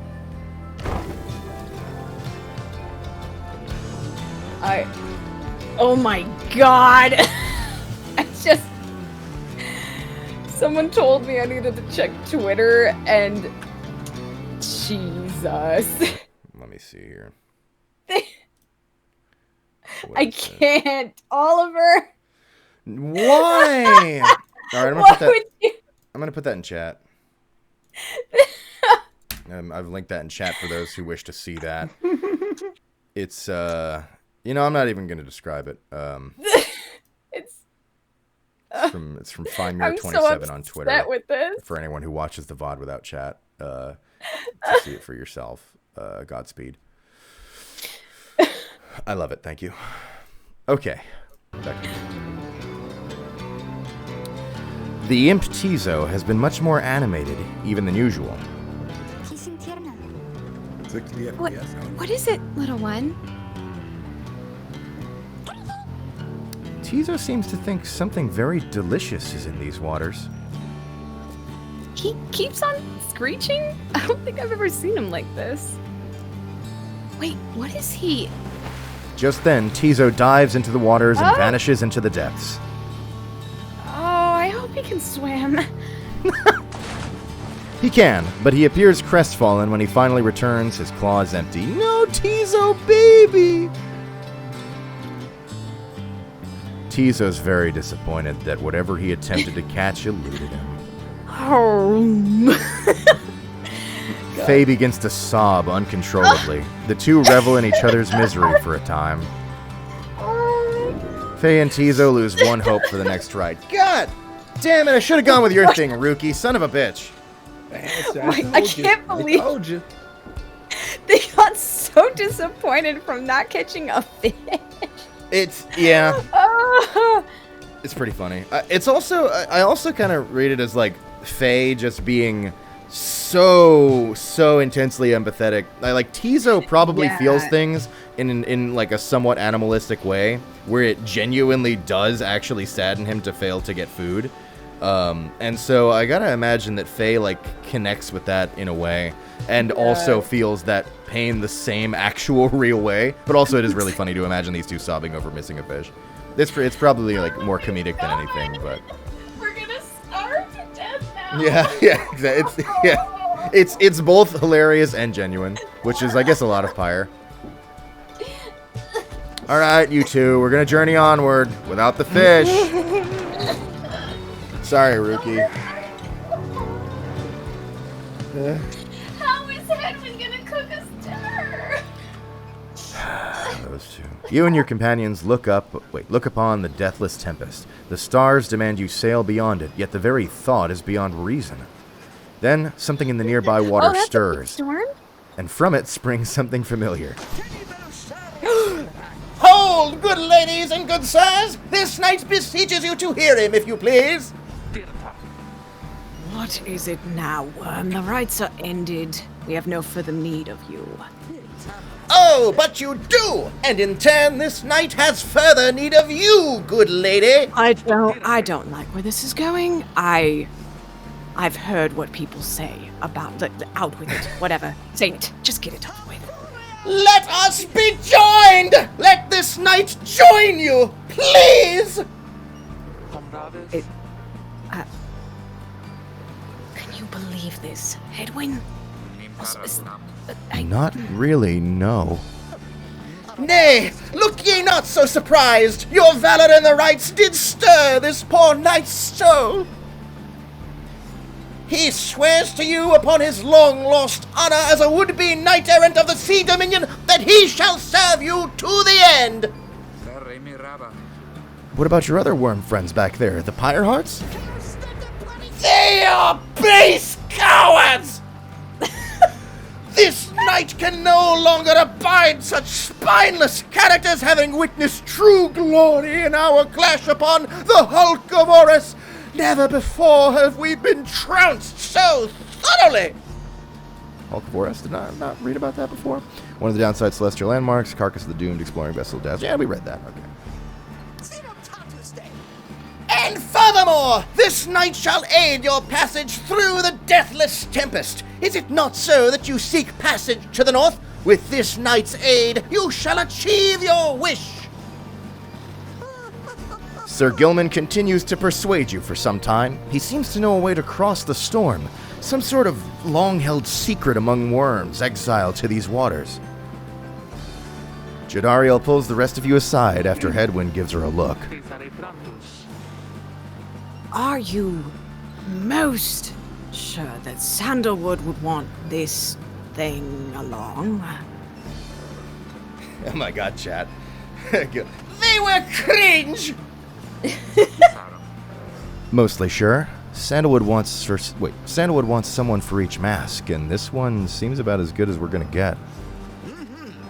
Jodariel glowers back at the worm, who tries his best to look presentable. He's like puffing his chest out and stuff. Hedwyn is more gracious. He tells Sir Gilman that if he promises to help you cross the Deathless Tempest, that he can come along for now. This knight is overjoyed, and he hereby swears to see you past the storm! I love this frame of Sir Gilman so much. Fuck. The heart. The boy's doing his best. He's so proud and happy. I love him. All right. Though first, this knight requires your consent. Give unto this knight your blessings in the name of the Nightwings, and thus shall he go forth. Oh my god. Sir Gilman seems to be asking your permission for something? Yes? Tentatively agree to whatever he's asking so he can get on with it already. Beg pardon?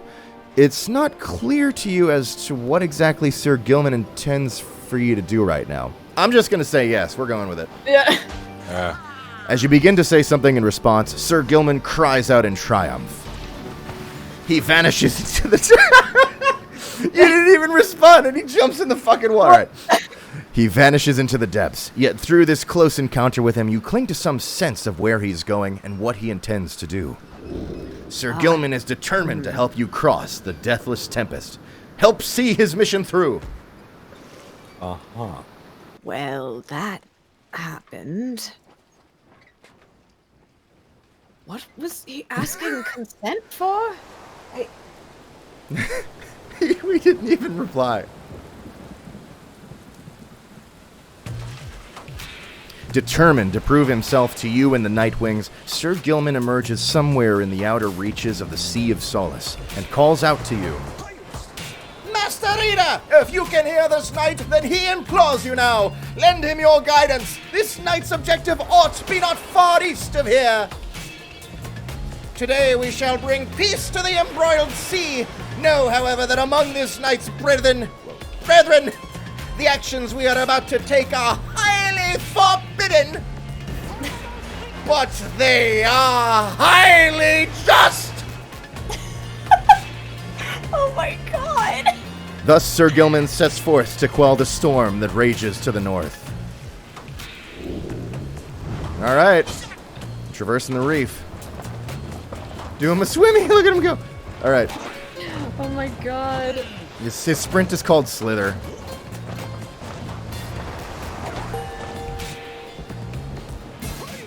Hark! Yonder lie the foul spawn of unfathomed Plurnus, boiling the seas with their wrath. Unfathomed Plurnus? Or Plurns? Unfathomed Plurnus, the sea titan once slain by the scribe under King Ores. Her brood lies dormant in the sea. Tales of her monstrosity long spread around the world. I see. Exiled worms within these waters have long harbored these abominations, using them to bar passage through the downside's channels for any knight save this knight's... Wait. Downside's channels for any save this knight's own kind. Be gone now from here, fiends! This knight shall finish what the under King Order started. Banish the foul spawn.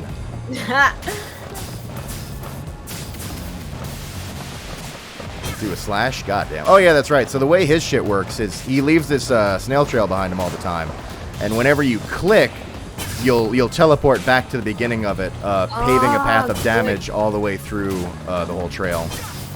Oh, It's a pretty cool. handy ability. I love that. It's not actually. a really long trail, although I'm sure you can improve it by increasing. Maybe you can improve by increasing his aura. I don't know, but anyway. Defeated the bubbles. Sir Gilman went and popped some bubbles. Justly. Oh! Uh-oh. Oh dear! Oh my god. Hold it right there, you traitorous slug! How dare you turn your back on this knight to your superior? Superior by rank no longer, for we no longer serve the Commonwealth. Last this night checked, here you hold no sway over this night. Ah! And what have you done to the spawn? Have you no honor left at all? This knight has done that which required doing. His honor cannot sink much lower anyhow. He figured this would be an ideal time to free himself from servitude to you. Oh, why you dared to staunch the tempest for the night, you dared to staunch the tempest for those night wings? Good Sir Deluge, this knight was born to dare! Now come forth and fight this night if you so dare as well! Holy shit! Ah, Pirates! Banish him! This is an order! We already know about that. Okay. Banish the fire hearts. Oh my god! Got him. GG's! The idea Oh, no, he's of stuck! him just Oh, saying okay. the fucking... just all the Twitch lingo. Fucking poggers. What now, Sir Deluge? Shall you not face this knight yourself and leave the dirty work unto your charges? Fine, Gilman! You wish to stand against your commander? Then... have it your way! Okay. Sir Marsh, Lady Seagrass, to me! Banish those... This troublemaker! Lady Seagrass, she's duty bound to Sir Deluge and the fire hearts. That's about it. All right. I'm duty bound. that's that quote that she always says, Lady Seagrass. Everyone remembers she always just says, "I'm duty bound." I'm duty bound. Why did Got they him. just walk him to your tail? GG's! You are master of this night no longer, Sir Deluge. Thus shatter our fraternal bonds.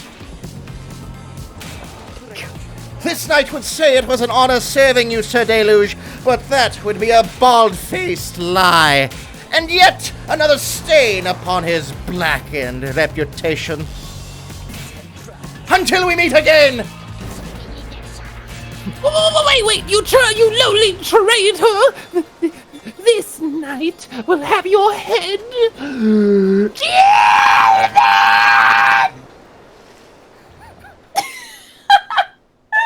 Oh my god. Fucking... Gilman gets back, he's like, that was really poggers, you guys. Oh, poggers, was it not, did you see? As the day wears on, there is still no sign of the Worm Knight. We just have no idea. Your companions grow restless, but then... Hail! This knight returns with newfound tales to tell and scars to show for them. Sir Gilman is sopping wet and visibly shaken. He struggles to maintain decorum. Oh! He is, in short, the very image of a Worm Knight. And more importantly, that little tempest ought no longer pose a threat for now. Behold! As if on cue, the deathless tempest begins to simmer and subside.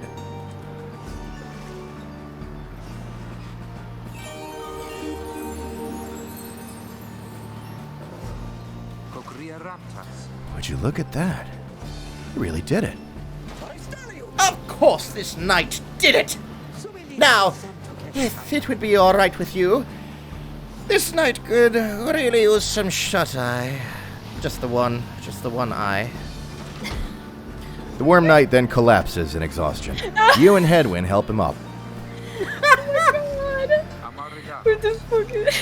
A deal's a deal, Sir Gilman. Welcome to the Nightwings. Huzzah! Sir Gilman joined the group. He also revealed a path north for you. Bid him welcome. I'm fucking crying. It was so funny.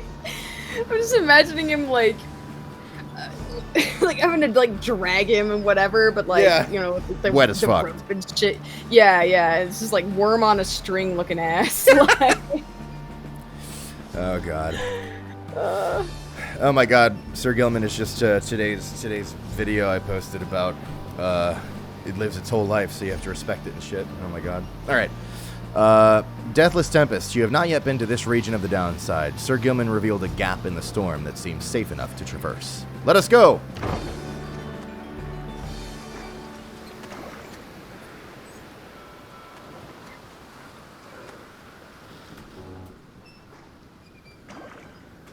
Ooh.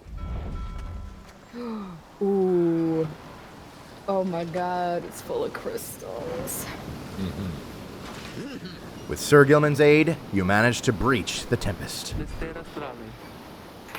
You were true to your word, Worm, I shall give you that.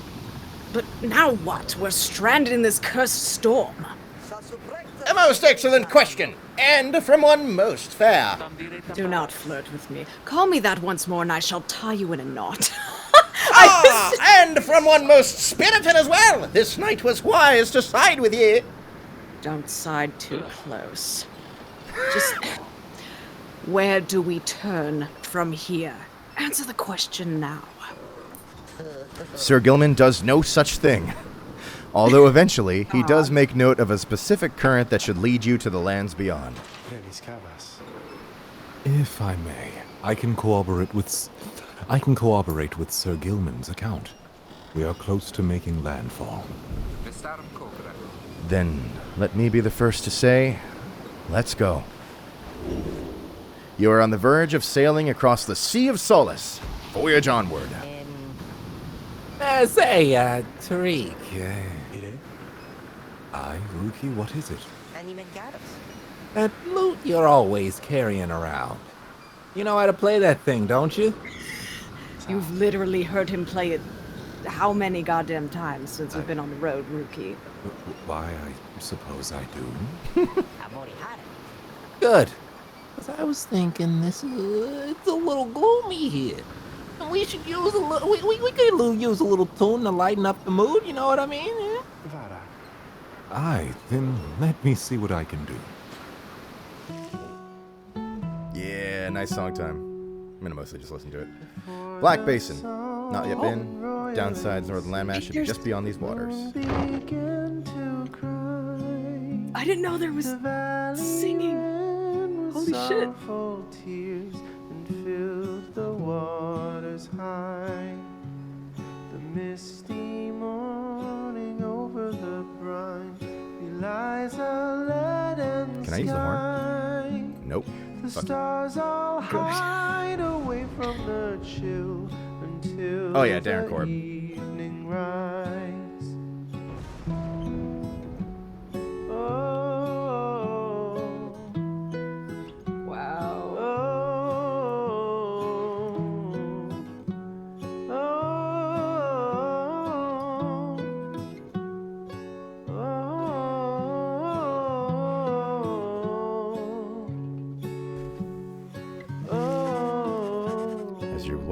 At last your wagon rumbles onto solid, jagged ground, the land called Black Basin. Your fellow exiles unpack the wagon so you can take stock of how best to reach your destination. Black Basin? Black Basin, black glass, searing vapor, and strangling forests mark the forsaken lands that loom across the sea. The 8 scribes first discovered this, the northern landmass of the downside. Black Mason, stop chat. I'd say banger alert, but I'd have to be saying it the whole time we play Pyre. What? Does the music continue like this? For a bit. Let's see what's on the Black Wagon. I'm so stoked. That's great. I love it. Alright, let's check in on everybody. Tizo, keeping watch from the crow's nest. Hedwin gathering imp feed with Faye. Sandra's smiling to herself. Okay, not concerning at all. Faye's gathering imp feed with Hedwyn. Who else? Jody is sharpening things. I love how Tariq big that is. Things. humming a melody. Tariq. Yeah, he is actually doing that. Right. Well, actually, I guess he's more singing it than humming, but okay. Ruki's counting soul. And Sir Gilman wants to have a word with us. Let's talk to him. You approach Sir Gilman, who must have just finished practicing his fencing maneuvers. He regards you with his single eye. Hail, Master Rita! This knight is determined to train harder, having joined forces with the famous Nightwings. He shall ensure that this triumvirate continues to live up to its most feared reputation. This is such an honor, and this knight has a great deal of honor to regain. Having fled the Pyre Hearts, this knight fully expects now to conduct the rites in a most honorable fashion, to the fullest letter of the law described within the books. Some triumvirates this knight has met and perchance mentioned by name. They are inclined to bend the rules a bit, sometimes a lot, and to prevail by any means they can. But this is wrong! The exile who refuses to obey the rules as they were written by the Underking Ores and his 7 friends deserves neither his honor nor his freedom. Thusly does this knight have confidence that the Master Reader shall resist any temptations to conduct the rites in any underhanded fashion. Now then, this knight must undergo a thorough cleansing, having trained until the point of foulness. So please excuse him, Master Reader, I'm quite stinky. He slithers off, humming some sort of chivalrous tune. What's that? I don't know. I had RuneScape. Put me RuneScape music here. All right. Hey, 100 bits from another Maple. Says, hey, Gian, I want to let you know you're a big inspiration for you to try to be a legit voice actor. Started actual VO classes in a week. Keep having a great voice. Funny me, man. Thank you very much for the kind words, and best of luck with that. With anything, as long as you just keep at it, it all works out. All right. Let us see what is with this new thing. Sir Gilman's Crest. Official certification of knighthood in the Commonwealth, oft-sought by Worm Knights. There you go, Gilman. He's nearby. Well, he's not in front of us now, but he's still near. All right. I reckon we should talk to Sandra. Greetings to you, lovely reader. I am at your disposal, as always. What's up, Sandra? Oh, you know, I take it we're back on solid land or something like it, Then this must be Black Basin? Flames and noxious fumes on one side, suffocating forest on the other. Lovely, lovely place. So good of you to take me here. You really know how to show a girl a good time, you know? You truly would pursue those blasted stars until the furthest corners of this land, it seems. I love that. Sandra acknowledging your dedication and complaining about it at the same time. Though I had better cease my blasphemy, or else the scribes themselves just might descend from upon high and strike me with another much-deserved penalty, you know. What are they going to do? Exile me? For all eternity? Again? The thrill of such transgressions, reader. Sometimes it keeps me going. Not that I have any real choice. But, you know, we'd best get back to our normal business, as it were. All right, Sandra, have yourself a good one. Always good chatting. Yeah, come visit me again. Goodbye. I love this dynamic between the reader and Sandra. It's so good. What's and going behave, on? Chat. In the common room. Have we learned? No, I don't think we've learned anything more. I think it does flash once there's new details about them. But we do have. Wow, we still have all this information about them that we just haven't even unlocked yet. Not yet. How long is this game again? Because I don't remember, but it's quite a bit. There's a lot of game. We still have a lot to see. This is not going to be it's not a super fucking mega huge game, but also we're being quite thorough and literally voice acting everything, so that always adds time, and also the dicking around with funsies. But I, from my rough memory, approximate this to be, and this is a pretty rough time frame, I want to say, like, maybe a 5 to 8 stream game. Probably not 8. Maybe it's actually 4. Maybe that's too cynical. I don't know.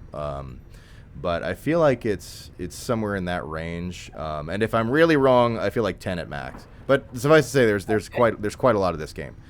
I'm so for us to excited. Oh, yeah. So we'll be doing a lot. Also, But that being said, if you ever need a week where we do something else, then of course we can hold the rights for a week if you find yourself feeling that way.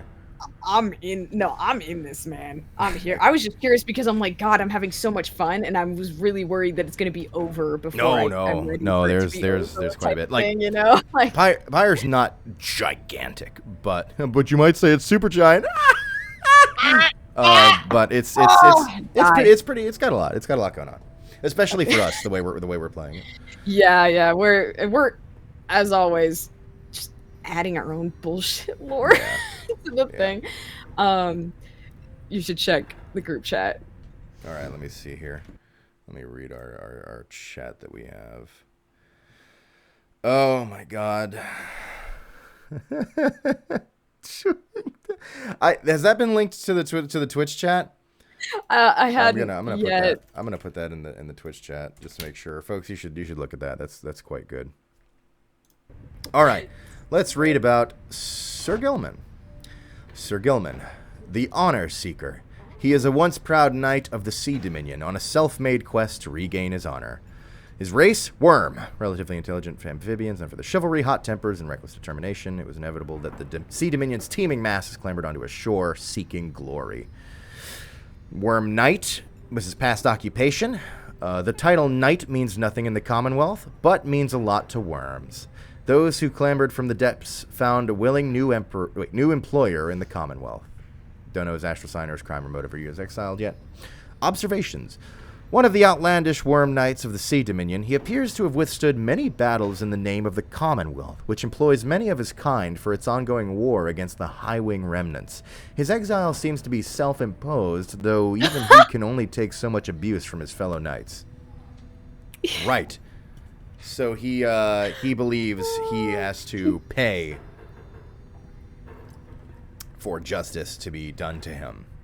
By being here, and I don't think we know too much about that yet, but we do know that much. I don't do that. I'm sorry.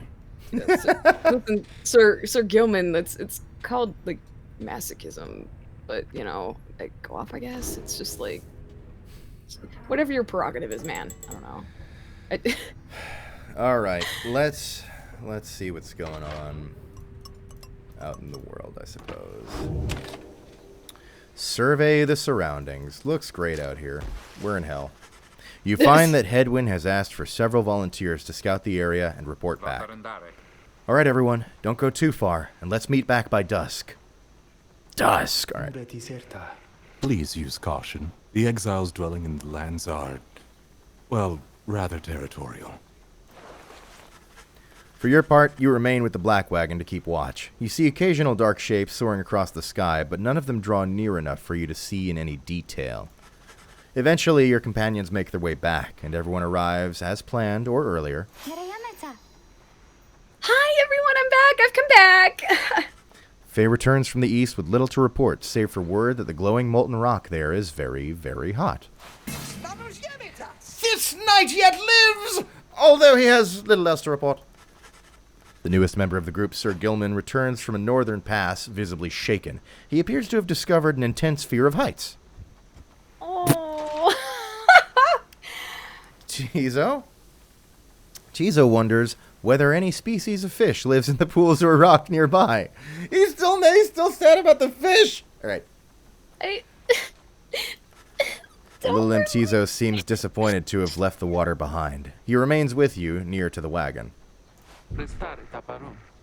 There is a western pass that seems traversable. If we travel by the light of dawn, the shadows and the crags may well cover our advance against whatever may be watching. Begging your pardon, I do not wish to contradict your strategy, madam. Though, in my experience, we shall not remain hidden for long during the climb towards the nest of Triesta. Nest of Triesta? Nest of Triesta. According to the stars, the next rite shall soon commence here, at the exiled harp matriarch The exiled harp matriarch lived in solitude among these very cliffs. Cool. The exiles of the High Wing remnants. You may have no love for them inherently, but they have no qualms with me for now. I may be able to negotiate safe passage. Right, because for anyone who might remember, basically the military deployment that Jodariel and Hedwyn were with, I believe, did a lot of fighting with the High Wing remnants. That was one of the things that they sort of were there to help fight back, if I recall. So there's a little bit of bad blood between those groups, you might say, literal blood. A lot of it, actually. Hang on, I'm seeing something in chat I'm going to look at.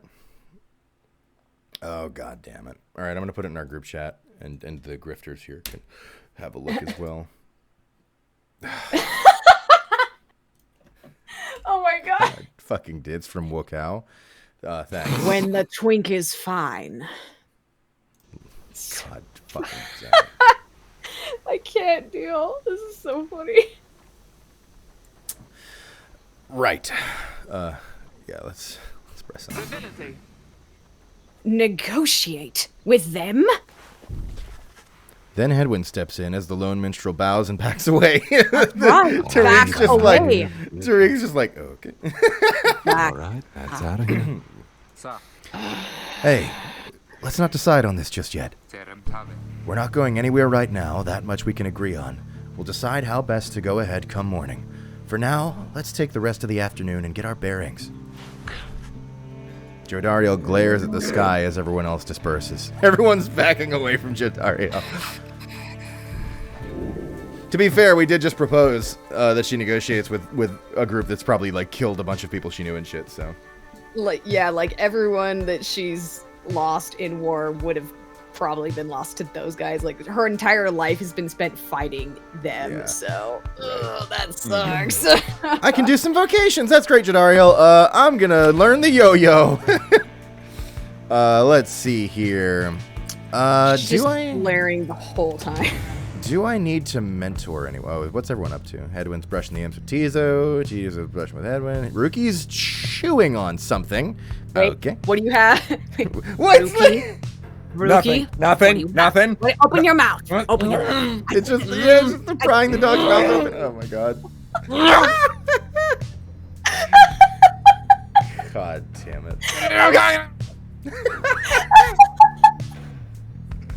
I can't. Fucking goddamn it. By the way, chat, real talk, I hope y'all are clipping any moments you find funny, because I do intend to go back through and do something with those. So please feel free to clip to your heart's content. Yeah, Tash always finds a way. Oh my god. Tariq is singing softly. Jody's reconnoiter? What the fuck? It's gotta be like reconnaissance. I'm gonna look it up. That one's new to me. I wanna give me a hand here, Google. Reconnoiter. Reconnoiter, it says Google. Make a military observation of a region. Wow, that's pretty specific. Okay. Yeah, that's what Jodariel would be doing. Staring angrily. Yeah, just staring. Yeah, exactly. Staring angrily. Faye's out for a walk. Sir Gilman's flexing his coils. Of course. Good. Graphic imagery. I think I got everybody there. I'm gonna end up forgetting a bunch of these because we just have so many people in the crew now. But that's all right. No, and Sandra's lost in thought. Is there more to talk to Sandra about? Let's see. Nah, yeah, we return. What? Yeah, nothing. All right, Sorry, and that's Sandra. next appointment. Thanks. Cool. Real cool of you. Just come on in and go right back out. It's fine. Okay. So, oh wait, that's not what I went inside for. I went inside because I wanted to look and see if I needed to mentor anybody. It looks like if anybody, I should probably mentor Faye or Gilman. Let's see. Yeah, I think we should mentor... See, Gilman I can... Oh, no, wait, Gilman doesn't have any of that insight. Yeah, I guess I'd mentor Gilman just to sort of catch him up a little bit. Yeah, but how much does he get? Oh, you know what? It'll be fine. Okay, yeah, we're gonna mentor Gilman. I've got a little bit of planning to do in regard to our future gameplay when I make these decisions. So please be patient with my nonsense rambling to myself as I try to remember the path. But we're gonna mentor Gilman. I forgot about the little animation. I love it. All right. Yeah, freaking Karate Kid looking ass. Gilman learned something. This knight shall be your eager protege. You sit down with Sir Gilman to go over some of the subtler aspects of the rites, such as the state of banishment and how to return from it. You sense he is beginning to understand. Holy fuck God! Huzzah! Great wisdom clouds over this knight's entire consciousness. Way to go, Gilman. You leveled up. If Gilman and all his allies are banished, he shall instantly return. That is so... I think I used that one in the past. That is so Gilman. Like, if the chips are all down, he will valiantly make his solo stand to save the day. God. Just instantly has this, like, fucking action hero sequence. Yeah. Avenging aid. After banishing, one of his banished allies shall instantly return. That's pretty good, too, but I feel like I don't use him to kill as much as I use him to run. Seize chance. After banishing, deals an additional. Okay. And after using his slash, instantly recovers all his stamina. Wow, that's pretty good. So this is very kill, and this is very, like, I think, utilitarian. I'm going to go this path. The one vow the Sea Sojourner was able to keep was his vow to one day return to the Sea Dominion. That's dark. Thanks. This knight has little fear of banishment should his self-sacrifice help clear a path for his compatriots. I know, Gilman. Can't wait for this goofball to break my heart later when he literally does that. Can't wait. I am making... I know nothing about this game. I don't know where this is going. All I know is everything is just set. It's just lining up to hurt me. No. Let's continue our journey. Spiritually. Fuck it. Let's see. We can go to Highwing Cove, the high road north to the high road to the north. Nest of Trieste is patrolled by the Commonwealth's ancient enemies. Lone Minstrel believes he can negotiate safe passage with the harps via this path or Black Shore. Low road to the Nest of Trieste passes through razor-sharp sands. Jodariel wishes to avoid the harps by staying on low ground. Well, Jodariel, I know you feel that way, but I'm interested in Tariq's guidance, so we're gonna go with his thing. Yeah, me too.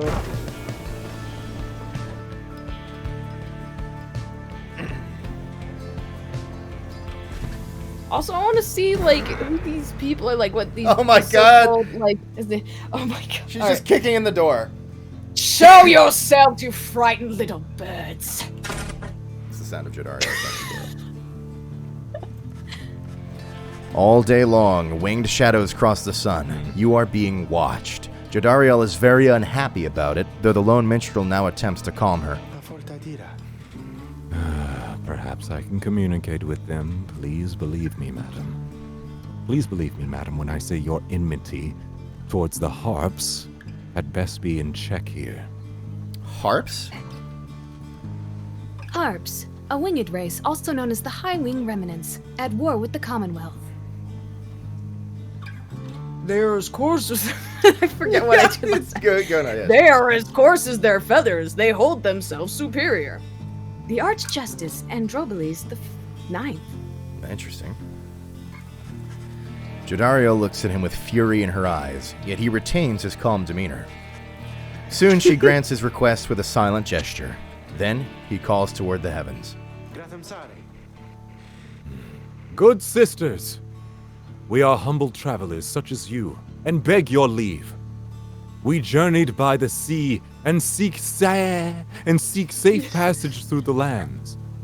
We shall not disturb your hunting or your nests. The request is met with nothing but silence. You search in vain for any indication of acknowledgement. Then, without notice, one of them appears. She swoops the minstrel up and out of sight before Jodariel can respond. Oh shit! Oh fuck! Oh no, she's gonna pick me up. That's Griffin. off Twink. Bring him back. Damnation. Wait here. I shall go find him.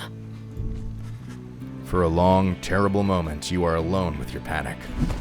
Soon, however, the lone minstrel returns amid the sound of flapping wings. He dusts his cloak and calls out toward them. We thank you for your hospitality, good sisters. We shall be on our way. Having seen this, Jodariel returns, sullen. The exiles of the Highwing remnants are letting you pass, for now. It seems they are having some dispute within their ranks and wish no further troubles for the time. It is a warning, one that leaves Jodariel fuming. Jodariel lost -4 hope for the next raid. God fucking damn it. She's pissed. Accurate, makes sense. Chat. Harpies. Parentheses. Twink thieves. I should not use her if she's so hopeless, but I don't know. I'll have to think about it. At last you arrive at the Nest of Trieste, where the next rite is soon to commence. You cannot shake the feeling that unseen eyes watched your wagon's ascent and remain watching now. What is this weird horse thing? Yeah. It's so weird. It's pretty awesome. Anything going on in the Black Wagon? Let's see. Tizo's having an early dinner. Rookie's sniffing the book. Okay. Jodariel's warming up for the rite. Headwind's resting up for tonight. Faye is looking through the raiments. Sir Gilman's awaiting nightfall. Tariq is nearby. Yeah, that makes sense. And probably forgetting somebody. Oh, yeah, and Sandra's training her Beyonders. Right. Okay. But the book has something for us. There's a new page in here. Let's read it. And the Book of Rites says... Nothing. I accidentally closed it. Ah, shit, I dropped the book. All right. And it says... The Hunt for Myrrh, in the words of Gol Gulathanion, the Master General. My emperor lay there, bleeding and alone, stranded in a bitter land beyond the river. With fleeting consciousness, he understood the folly of his quest and the folly of his rule over his country. Thus did he await the last embrace. It was the imp Haub that... Was it Haub? I forget. They told us, right? I think they told us it was Haub. It was the imp Haub that nursed him back to health and warned him often of the dangers he would have to face. Many enemies of Myrrh would come in search for him, some under employment by the rope collar, some longing openly for cold, uncomplicated vengeance. I was one of them. I plunged into the river willingly. We needed to be sure that he was dead. Brutal. Okay, let's see. And the slug market. Yeah, I'll think about slug market. Hey, you guys, what brings you all the way out here? No, wait, don't tell me. I don't want to know. I wanted you to get the best deals in the downside, am I right? Thanks, Falcon Ron. Oh, you got new shit in stock. It's so fucking hot out here, dude. After dousing the adversary's pyre, the bearer's pyre is restored. Oh, you can heal your shit as you hurt. That's pretty good. Any adversaries banished by the bearer take longer to return. These are all pretty good. I've done a terrible job at gathering coin. I can afford things, but nothing for now, Ron. We're doing all right. Okay, well, I guess I better pack up for the day. All right, let us commence the rite. You and your fellow exiles gather on the blasted lands called the Nest of Trieste, expecting the imminent commencement of the rites. You see no sign of any adversaries, but then you hear a whooshing sound above. So, this is... Wait. I'm going to make sure I get this because I'm so likely to mix up the... I'm pretty sure I know, but I want to be. This is Tamitha Thane. Okay, sorry. Tamitha Thane is... Tamitha Thane is intense. Tamitha Thane is pretty bitter and pretty like vigilant. She's pretty serious. She's played pretty straightforward. Very I want to say I in a way militant. You could say that there are some traits that Tamitha actually shares with Jodariel. They're not quite the same personality, but they're similar in that intensity. And yeah, just that killer look she's got there kind of says it all about the character. She's out here, she's playing for keeps. Yeah. So let us go forward with the winged woman. This, then, is what passes for the Nightwings now. Such a rabble. Not even dressed for the occasion yet. It seems the scribes have little pride in their tradition. Hold your tongue, little bird. We have not come for talk. No. You've come on behalf of your Commonwealth. Mark well my words, you horned filth. When at last we free ourselves, your home shall burn. Jesus, that's perfect. With that, the harp swoops off as Jodariel glowers after her. Chat's gonna like your Tamitha. All right, so what about this? What about harps? Harp, winged warriors from the mountainous offskirts in the Commonwealth, where they are feared. They fled to their mountain nests, awaiting the day when they would darken the skies and retake the land. It is only then that you realize another harp has come. Not a vampire in chat says, "Woo! Now mud wrestle!" Oh my god. So this is. I'm not gonna tell you this character's name yet. You'll find it out soon. But this character is. Okay, how do I put this? She is. Okay, this is gonna be slightly inaccurate. Please, nobody be mad at me. She is Faye Valentine. She is. Oh man, there really are a lot of hints of Faye that are present in this character. Are you familiar with Faye Valentine? Nope. Okay, No so idea Faye Valentine is okay. Well, this character is, what are some good words? A woman who's out there getting shit done. Getting her hands dirty, getting mixed up and stuff. Not necessarily a bad person, but not necessarily a good person. Pretty sarcastic, has a real sense of humor about it. Likes a drink. A bit very cynical. Is just like getting through all these fucked up dealings with like a very like cynical smile about it. There's still like a great sadness in the character, and like something heavy is clearly on them, but she's getting it done, for better or worse. Way around like a dark underbelly. Yes, that is that type of character for sure.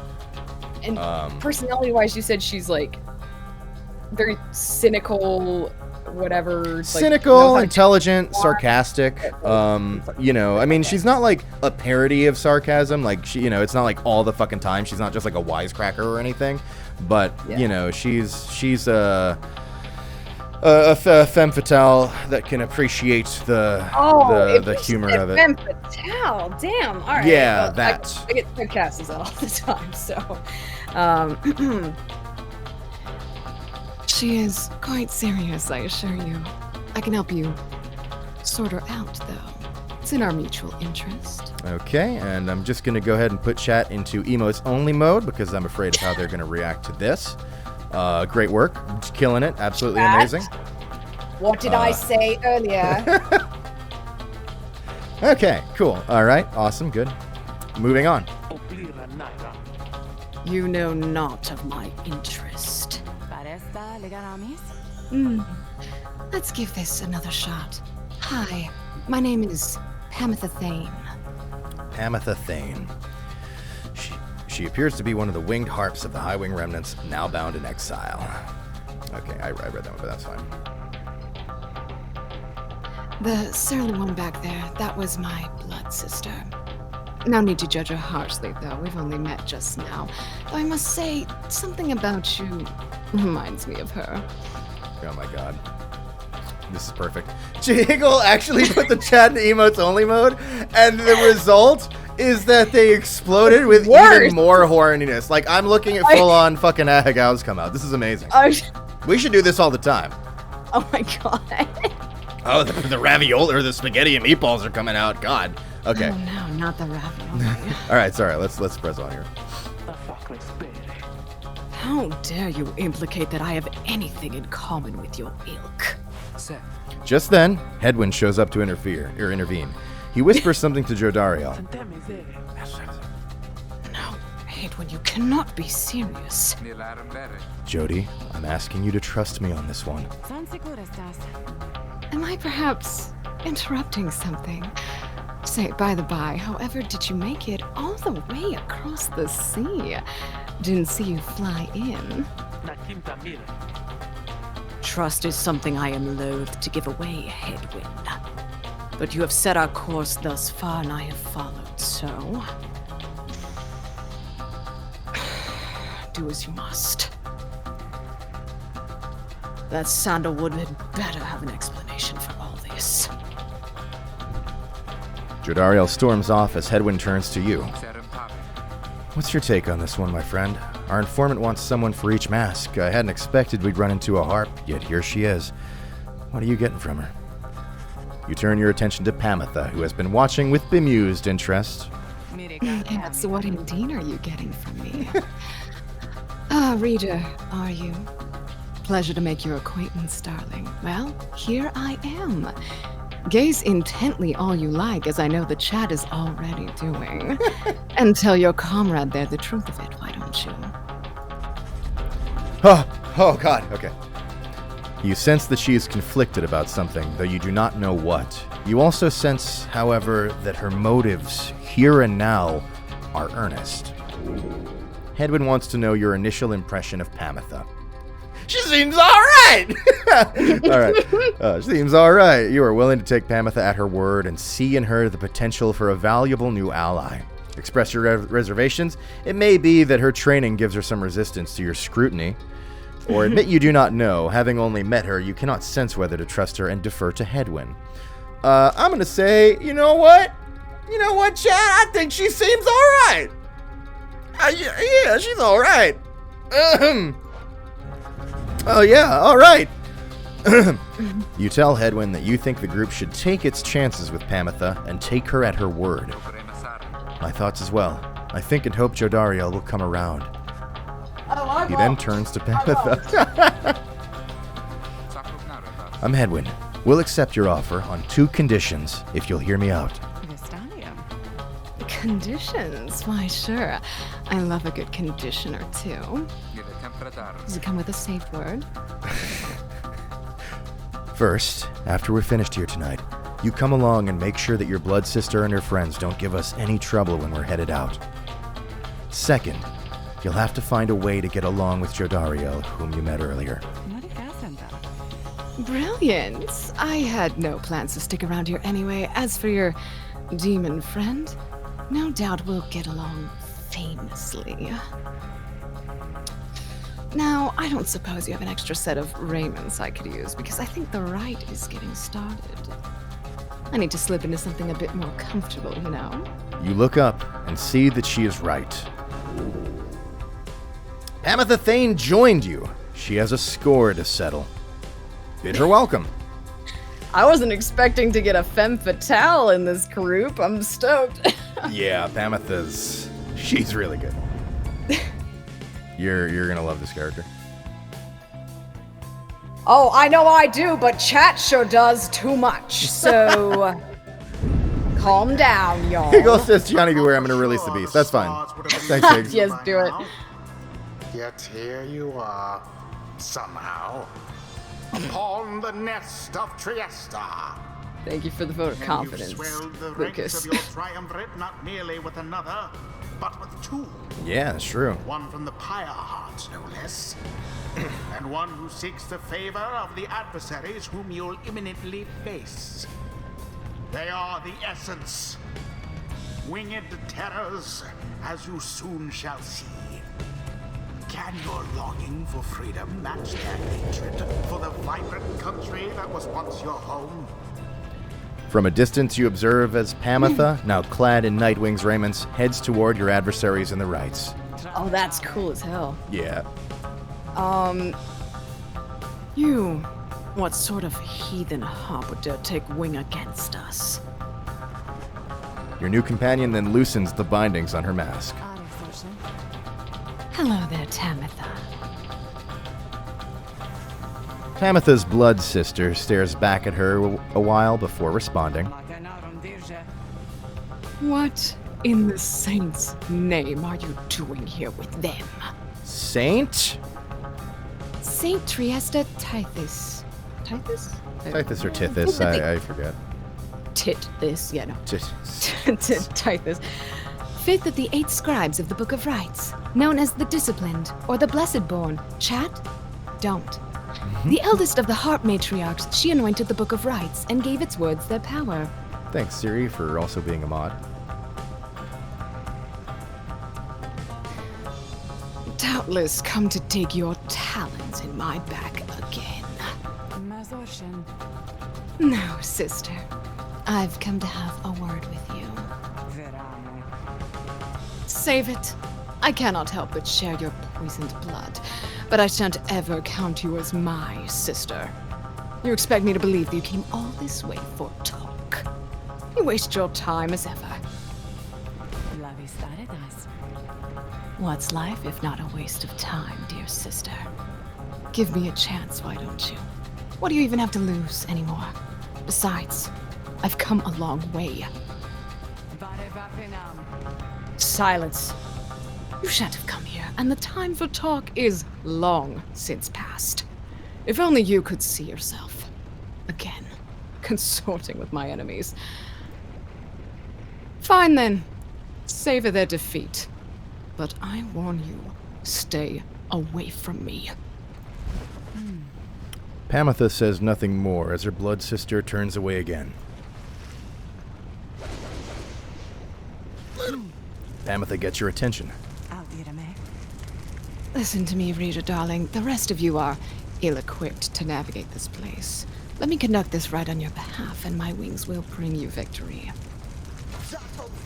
Dear lady, your words ring true. This knight is flattered that you have not eaten him, as is the tendency among your kind. Yes. This knight hereby volunteers his post in the triumvirate for thee.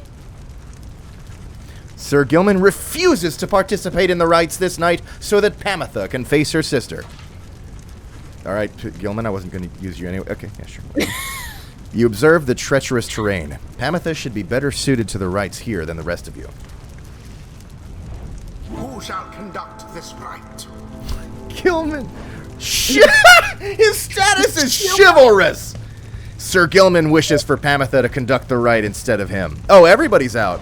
Okay, let's read. Tizo's reluctant. Awaits your decision about... Okay, everyone else is reluctant. Okay. Just Gilman is chivalrous. Everybody else is just waiting. All right. Everyone else is just like, all right, she said do it. Yeah. They're waiting to see what you do. Wait, let's, I guess, consider the essence. I just want to see if there's anything. I'm pretty sure there's nothing on these of particular interest for us, unless you want to find out that one of them is named Shakira. Wait, no, sorry. Shikara. And the other one's named Umani. And this is absolutely no anything for you. So, looks like we have no choice but to choose Pamitha. Shakira, they found us from Splitgate. Jesus, I forgot about that. Wait, what? We played against a player named Shakira in Splitgate. Oh, okay. No talisman. Oh yeah, thanks for game. Yeah, you're right. I could give her a talisman. Actually, I could give her one of the really good ones from... Do I have a pyre? Yeah, I have a pyre. I'll give her Jody's necklace. Jody's pocket full of coal.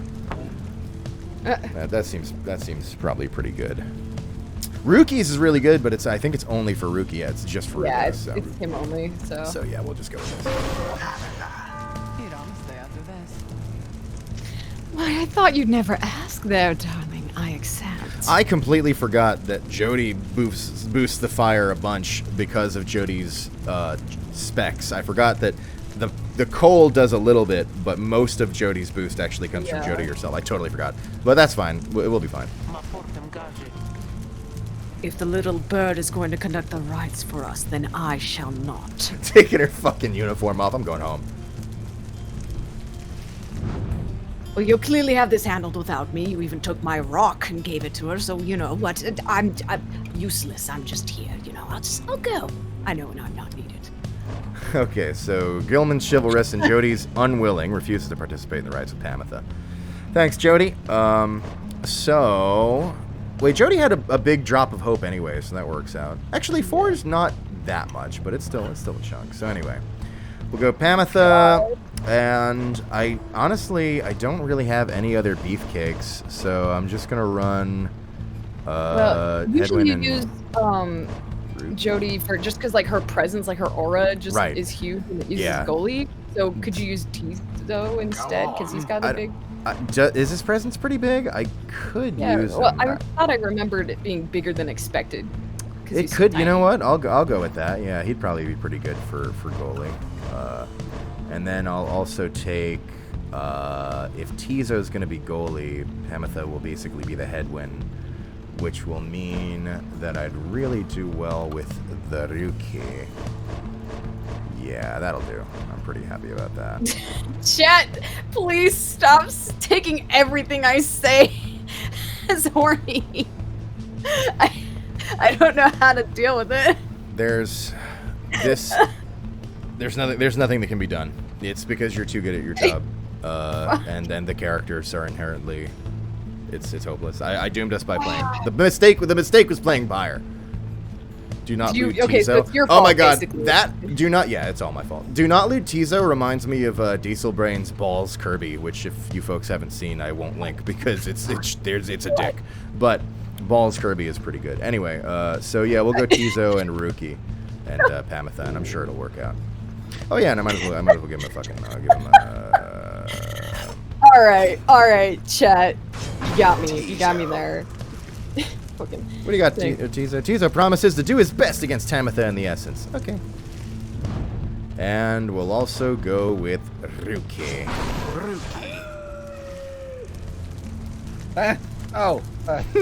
You gotta jump. I like that all this shit's been happening and Ruki's just been there. It's something about Ruki just being there. He just fucking dissociated. Yeah. He's just like zoning out.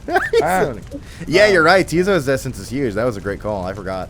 Or sorry, his aura is huge. I totally forgot. Yeah. That'll help at least a little bit. Come then, sister. Perhaps when we're finished here, you'll spare a moment of your time. I shan't be tricked by you again, Tamitha. How poetic that we meet here in the downside. I can think of nowhere else to see you rot for what you did. To our people and to me. By the way, Tamitha. Okay, Tamitha talking to Tamitha, and having the same actor is like a worst case scenario. Like it's the worst it can possibly be because they're both like pretty similar in the voices that you would like typically do for them. And so I just want to note here that Tasch is absolutely fucking crushing it because somehow it works really well and they're still pretty distinct. I'm trying to make sure that neither of them sound like Jody either, and it's like, yeah. fuck. So honestly, you've done a really great job because all these characters that are kind of in similar ranges for you are like, they're still like having ways that they stand out from each other. So you're just crushing it. I mean, you both are crushing it. But in this particular moment, I'm going to call out Tasch for being really good at this because it should have been a disaster. Listen. I may be good at voicing femme fatale bitches that sound like they're super confident, whatever, but receiving compliments like this makes me Tasch. I'm blushing. Stop it. Stop it. All right, let's get on with it. Enough kind words. Tamitha seems to sense your presence and then catches your attention. Hello there, reader darling. If I'm to be at your mercy in all this, I'd very much like it if you could minimize how often I'm to wallow in a state of banishment, as it were. Quickly, let me show you what we Sisters of the High Wing Remnants can do. I forgot the fucking Q in this font was like that. The capital Q. Woo! Q. Alright, sorry. Hold space to fly. You put yourself amidst a feud between two sisters? Yes. That seems entirely unwise. Even for you. So yeah, she can straight up fly. Lightly around that exiled Pavatha. Her kind's all but forgotten Saint Triesta's grace. Even the voice is like, you trusting her? Okay. Damn. Shift to dash. Right, she has a pretty good dash, although it takes a lot of stamina. Oh, and it knocks others away. Good. And the attack. Oh yeah, her attack, interestingly enough, is actually her tackling. Which is kind of fascinating, because if the if the aura represents your guilt, I don't know. Anyway. Oh, yeah. See, darling, we harps were not so bad. Now I suppose we'd better get to work,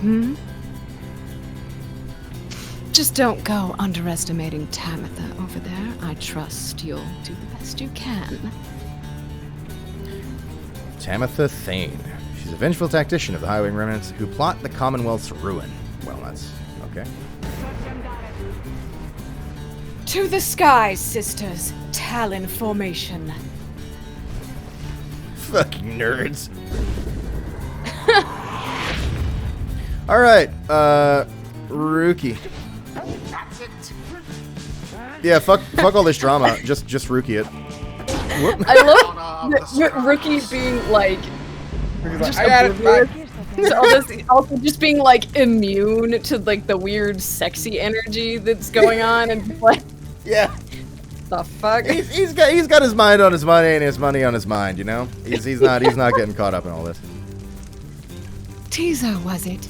Tell me something. You know how to fly? Oh my god, because they both, I didn't expect that. Tizo is rather proud of his ability to flutter, as a matter of fact. Then listen up. My blood sister there, she'll swoop right past you if you're careless. But we harps simply cannot get much altitude down here. So if she goes for any unfair tricks, just jump for it and catch her in the act. She always hated when I used to do that to her. Right. So if they're like above you and you jump, it like fucking slaps their shit, and I think it'll like knock the ball out of their hands and stuff. Yeah. Right. Well, there it is. Block flying adversaries. Press space. Yeah. Well, I'm glad we're in tutorial mode here, but I think I'm just gonna score. I'm not gonna go lose the fucking ball to do. No, I'll take your word for it. I'm sure I can block them. Come on, Rookie. Oh no! They did it to me. Ah shit! Your hubris. Kill. Oh! All right. Just kill them all. Fuck it, Rookie. Damn. Gunshot. Go postal, bro. Like there's all this dramatic like shit going on between these two sisters, and then Rookie's just like fucking Whoops. slam. Rookie's dunk, over just, here like ball is life, fucking- ball is life. Yeah. Ball is life. Ball up. Oh shit. Rookie's just balling up. Ball up. Sublime. Ball up. You was talking all that shit before, but who's got all the points now? Damn you, Pamitha. You wanted all the points. It wasn't Pamitha. Anyway. You're right. Yeah. You are no true Thane. To think that you have the gall to call me sister still after everything you wrought upon us. Thane, a feared clan of the High Wing Remnants, Pamitha and Tamitha are its surviving members. Oh, grim. Wow. I hate to break it to you, Tamitha, but I don't think my actions, however much they hurt you, had any effect on our familial status. Look, I know I wronged you. That's why I'm here. You don't know my side of the story. your side of the story. If I wanted to hear more lies and deceptions, I had to have asked the Commonwealth to stay my sentence for a while. Well, if you've come all this way to face me, Pamitha, then come and do it. You and me. You think that you see Pamitha shake her head. Everyone, stay back. Oh shit. Oh shit. They're fucking 1v1ing. What is it those two think they're doing? The rites are not the place to settle. Did she just kill herself? I think she did. Oh my god. Yeah, because if you drop, yeah, she killed herself. God. Way to fuck it up, Chuckle Fuck. Way to fuck it up. You was talking all that shit and you fell into the goddamn lava. Oh! You got wings, dumbass. Just fly. You Commonwealth filth. You can't say anything. You fucked that up yourself. No, I didn't. Only through that traitor's help could you have beaten us. You failed the last one. I'm sorry. We whiffed that completely. You postpone the coming of our liberty, but we are ever patient, and our sisters on the other side shall have their day with or without my aid. God. Tamitha, wait, please. You found good company there, Pamitha. May you wither here with them. I hope sincerely we shan't ever meet again. Pamitha stands motionless as her blood sister departs. Tizo? Tizo is trying to let Pamitha know that the others are returning to the wagon. It's time to go. Sure, I don't see why not. Little Tizo just like tugging on her wing. Like, come on.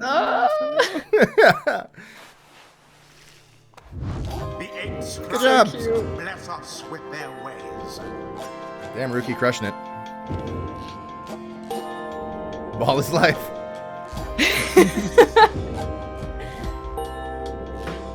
Well done, Pamitha. I'm gonna take that coal back later. Until the next. Probably best so that Jody doesn't fucking murder her in her sleep for it. Like. True, yeah. Jody watched me like pull it off her and give it to Pamitha. That's probably pretty upsetting. I should have. Good thing the game didn't take it into account. Oop. After besting the essence with great prowess, you and the others return to your wagon to consider your next move and how best to integrate Pamitha into the group. Essence? What about them? The Essence, a triumvirate of winged harps, harboring a deep hatred for the Commonwealth, led by Harp Tamitha Thane. Cool.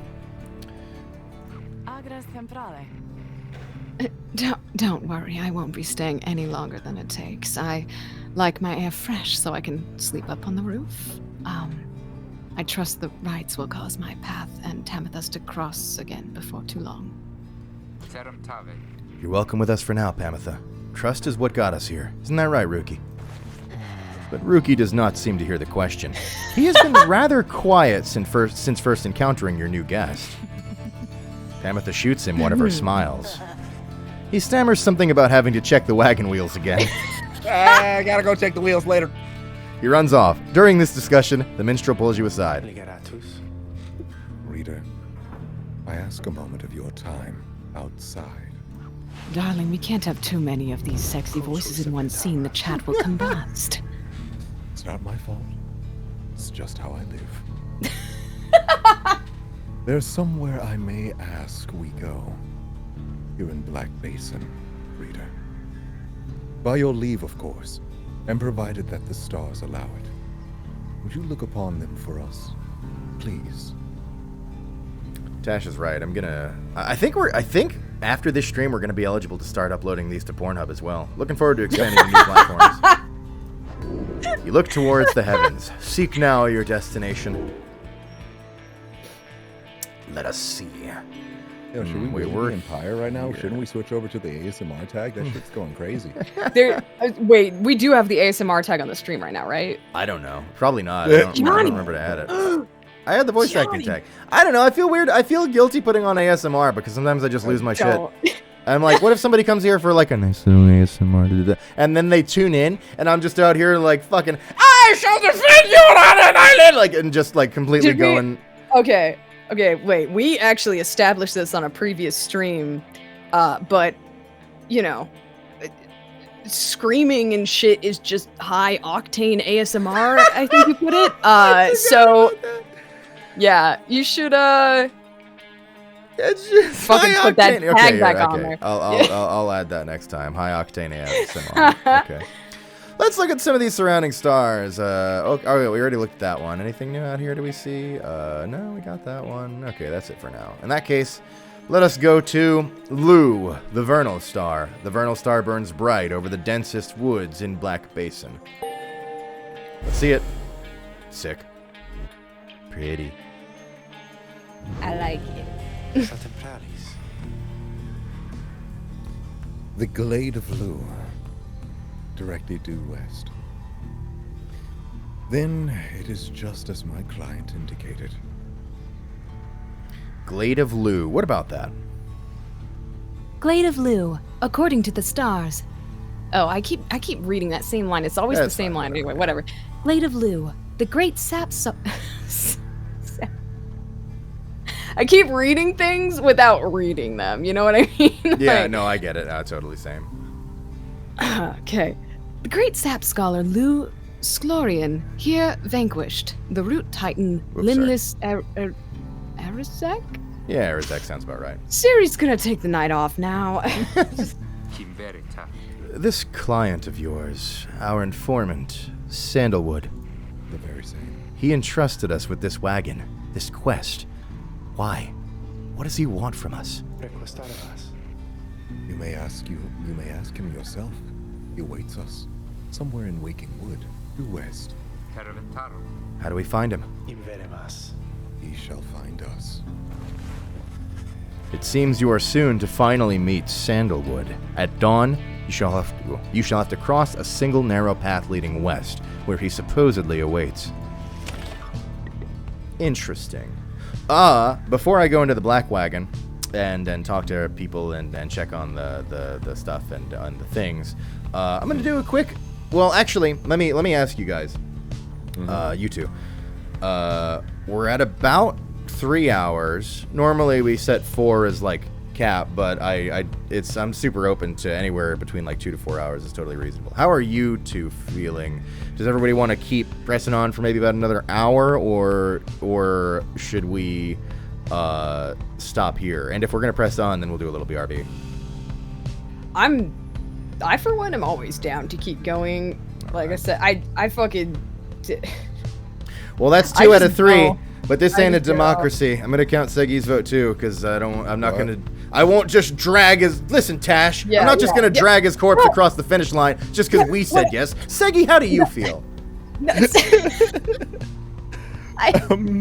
I'm pretty fine with it. I have like a voice thing to do later, but like that's. Oh, I don't want you to finish push yourself. No, that's not.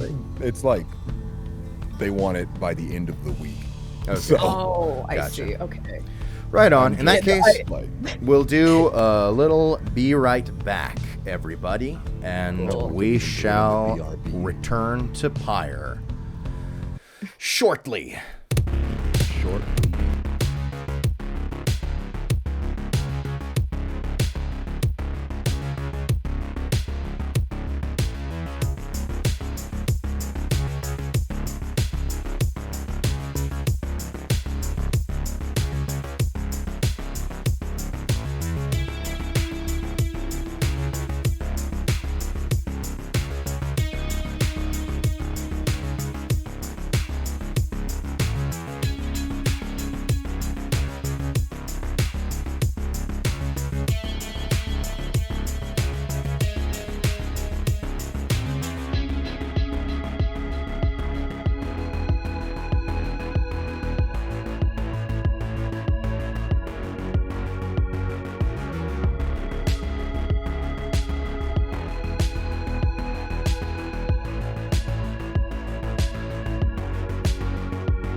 Hello, everybody. We are back. Wow, that was a terrible point in the song to cut you back. That's like a really hard cut I just gave you. Sorry about that. Okay, but more importantly, Not a Vampire actually created already a fucking this is unbelievable. yeah. An emote for Gilman Pog that is really amazing. I just saw it and I love it. And I'm gonna have to by next stream figure out where I'm gonna shuffle it into the emotes deck. I'm not gonna do it right now. Not a Vampire, in any way you please, you better link that in the chat if you have not done so. And honestly, link it again even if you have done so, because it's really good. Thank you. I love it. The file name is Pog Gilman, but it was one word, so I read it and I was like, what does Pogleman mean? Oh, right, Pog. Okay. It's amazing. Thank you. Great. All right. Let's check in the Black Wagon. All right. How's everybody doing? Still can't ring the bell. Tizo's fast asleep. Rookie snooping around outside. Sandra's lost in thought. Headwind's out for a run. He does running. Huh. Jody is eating with Sir Gilman. Sir Gilman's eating with Jody. Faye's sniffing at something? Okay. I also just love that Jody didn't seem to necessarily, like, particularly like or be impressed by Gilman at first, but she will absolutely eat dinner with him over fucking, like... Yeah. I'm friending up with you just so Bitchitha over there sees that I do care about I'm with other people, just not her. Yeah, that's pretty funny, right? Who the fuck else? Tariq is staying out of the way. I love that one. Good. Before we get to her or that shiny new object, the Beyonder Crystal, let's check in with Sandra. Visit from my favorite reader. What's the occasion? Well, we still don't have any more scribe trials. I saw somebody ask about, am I forgetting these? But no, they just only come up once in a while. It'll tell you when they happen. No.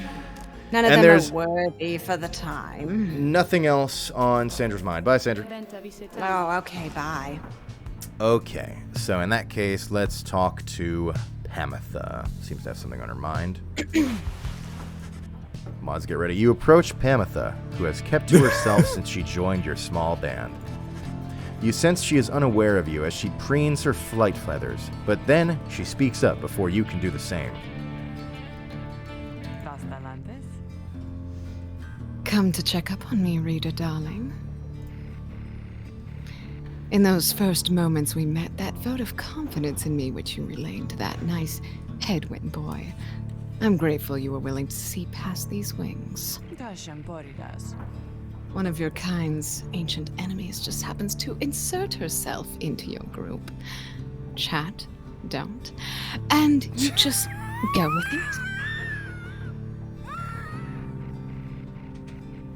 However, I assure you that my motives here are plain. You'll see, I've business with my blood sister Tamitha and nothing more.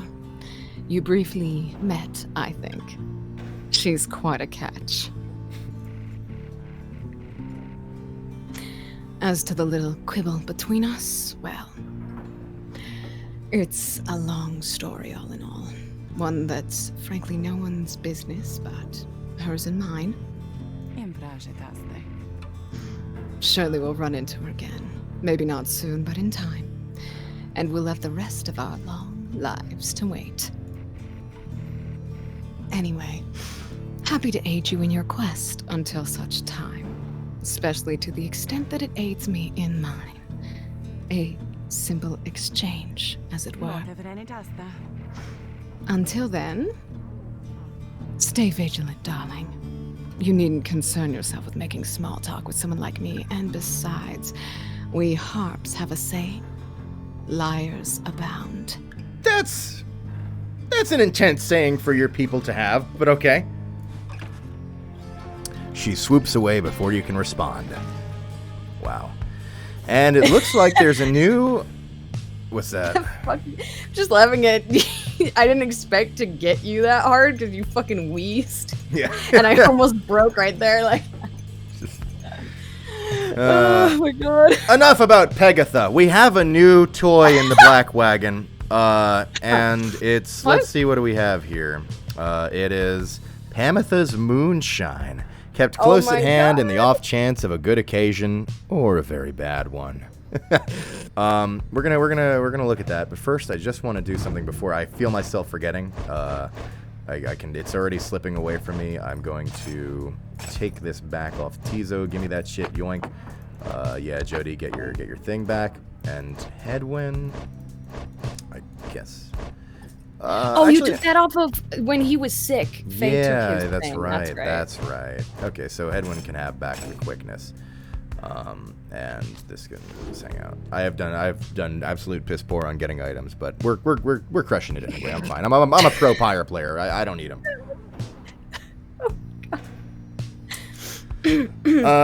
So let's check out this moonshine.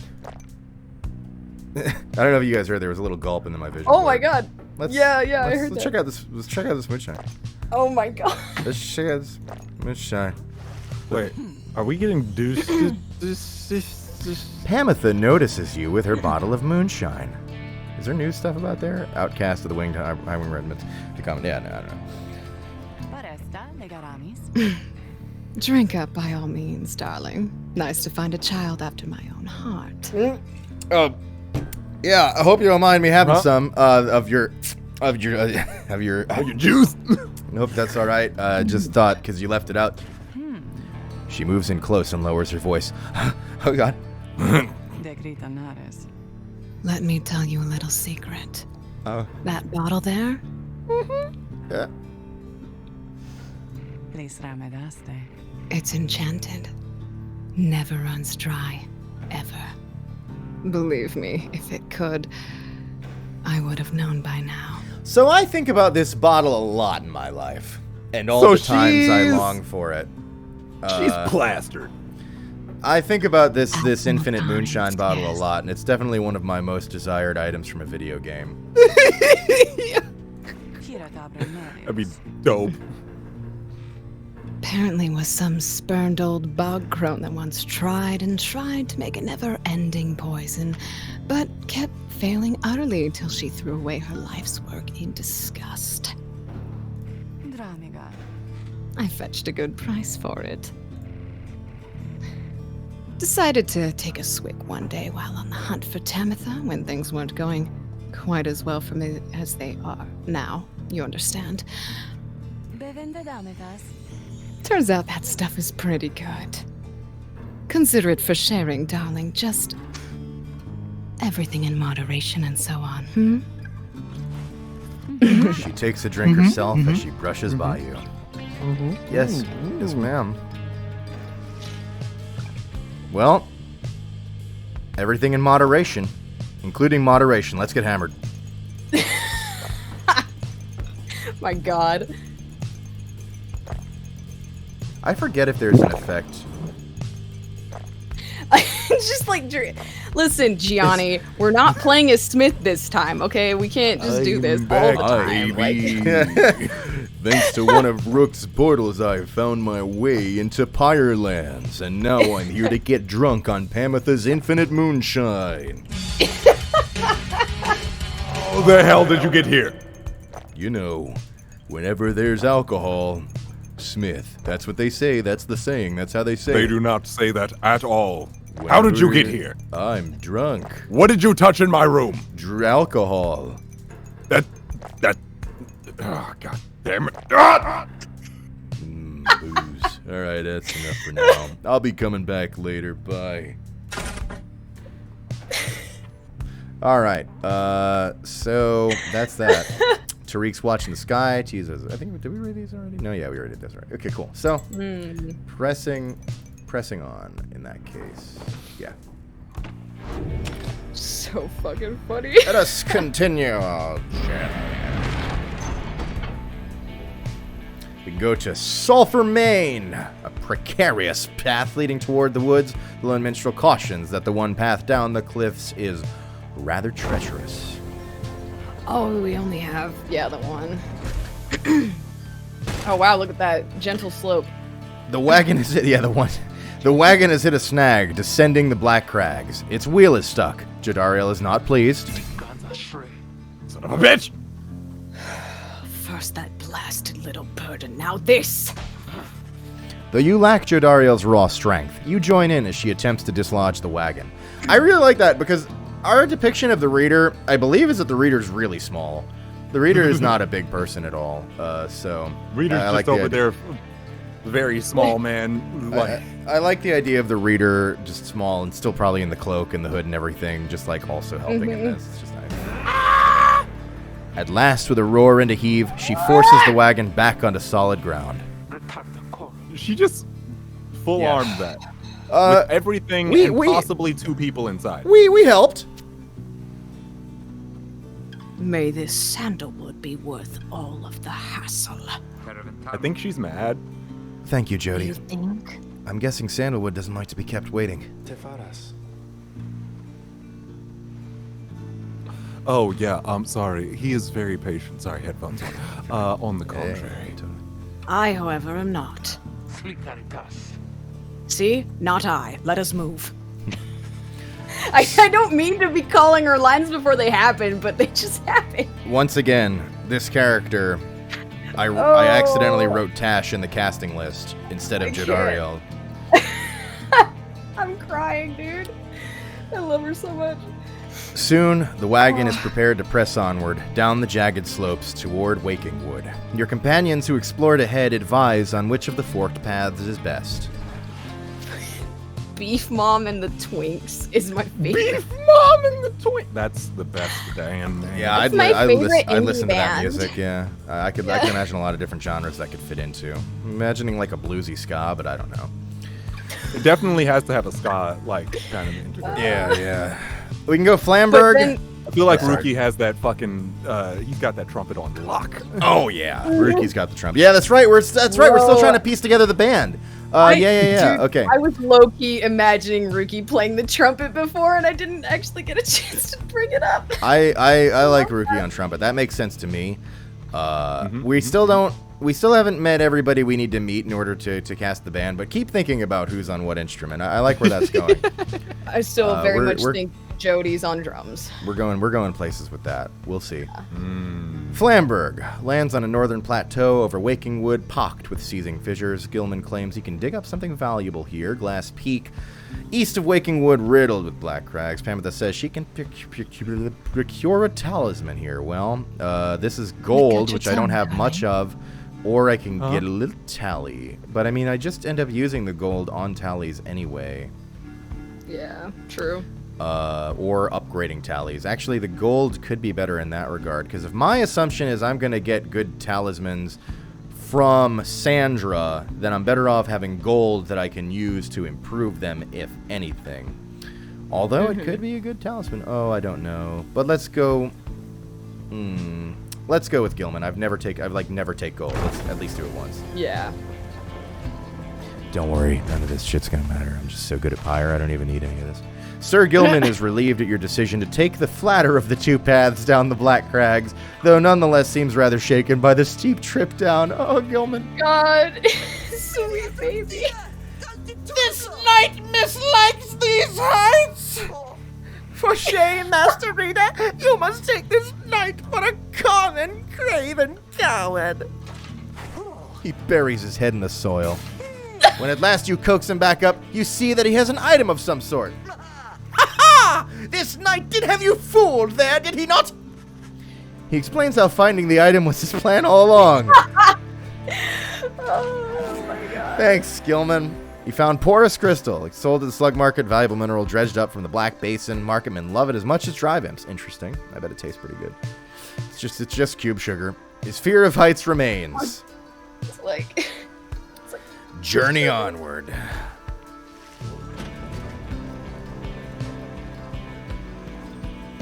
Somebody in chat said Faye is the triangle. I like that. Yeah.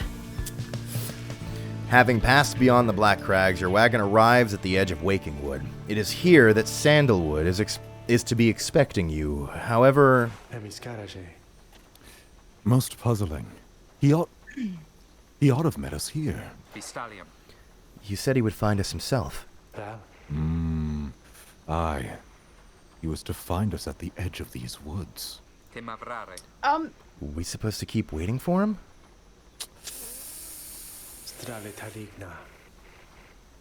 He would desire for the stars to be the guide as always.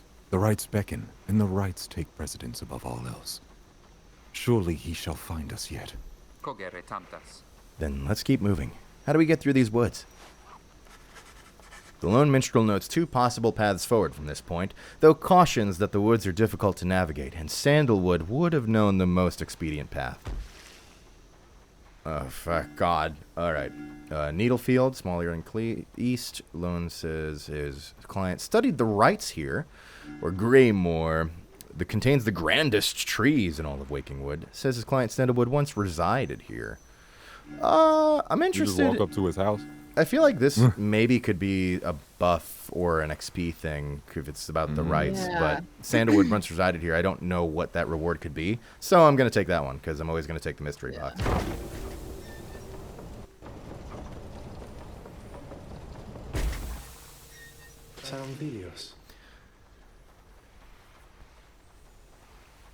Sandalwood has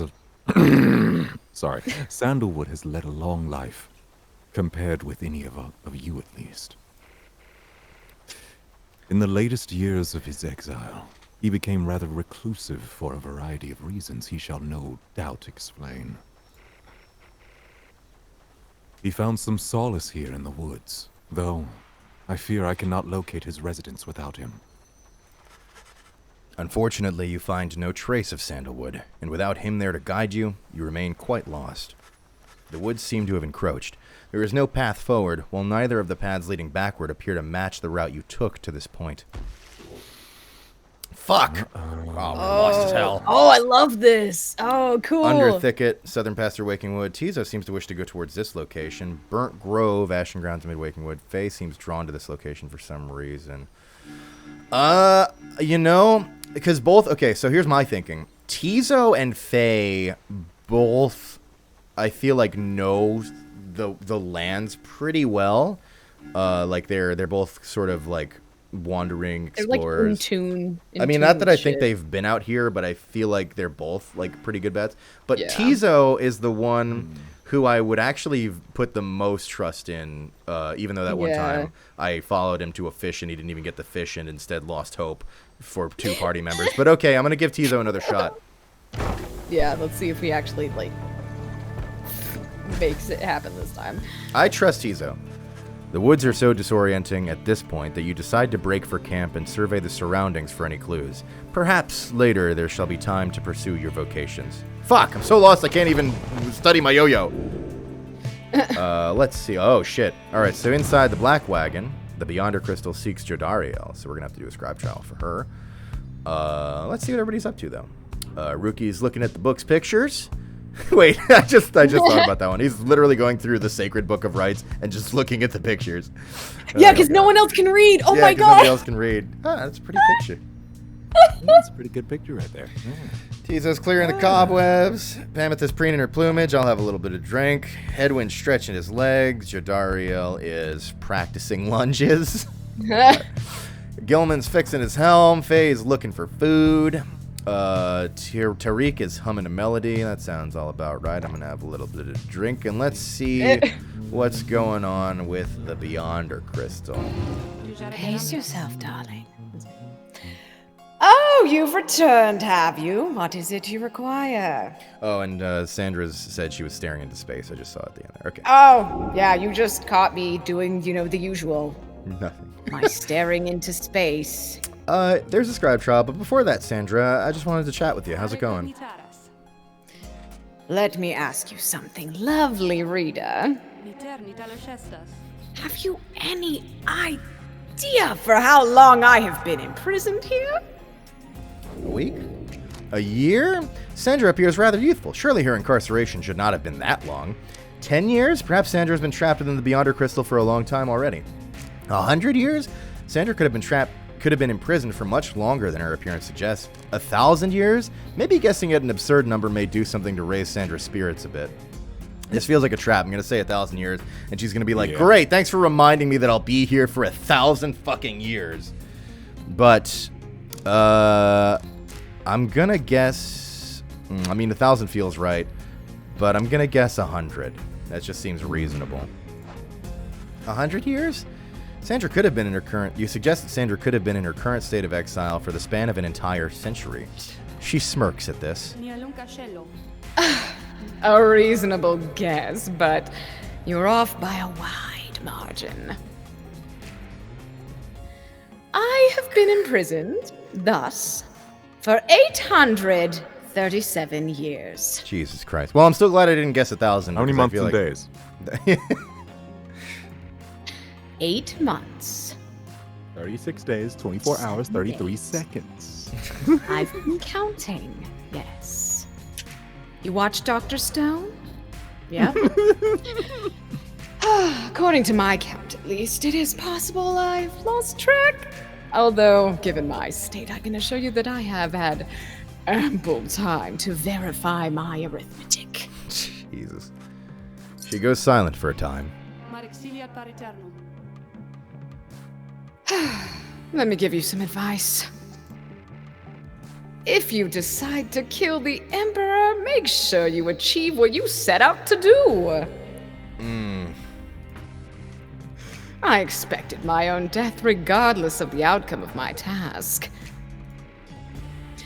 I was not, however, expecting this. Certainly not to be telling you about it 837 years later, or however long that it has been.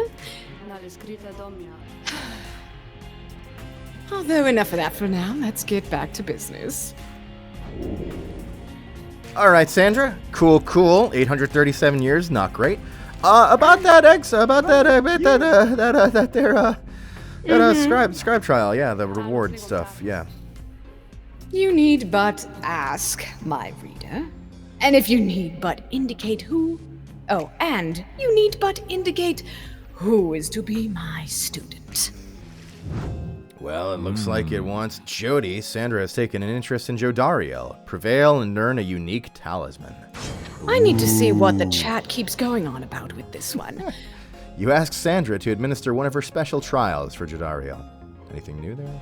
Sandra the Unseeing, an apparition from the age of Emperor Salia Mur, who pursued him in his exile. I don't remember if I told us that before or not, but... That surly demon, is it? She could stand to lighten up. Though I fear that is not a secret I can teach. But let us bring her forth regardless. Maybe give us some of that booze. Rude, but okay. Soon Jodariel appears in heed of the summons.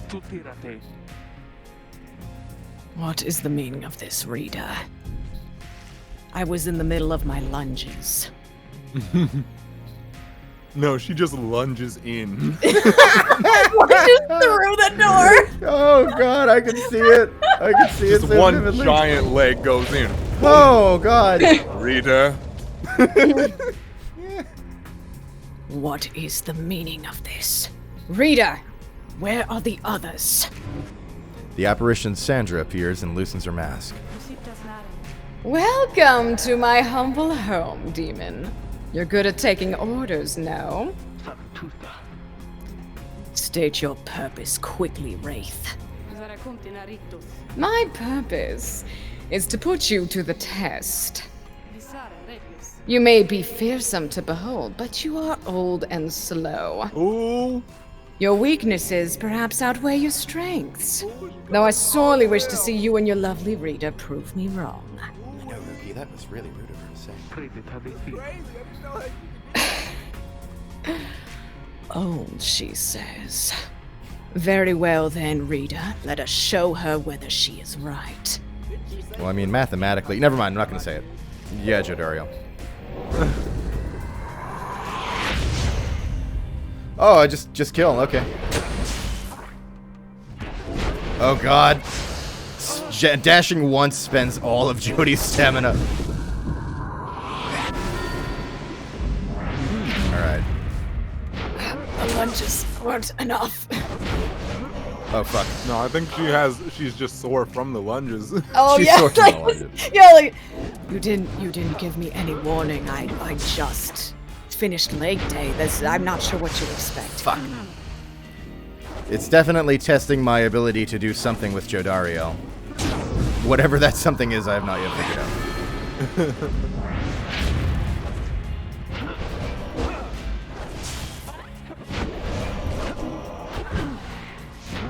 Nice. Jumping. Go, Jody. Oh, God, you're so slow. Holy shit. It's the fastest she can go. She's so slow.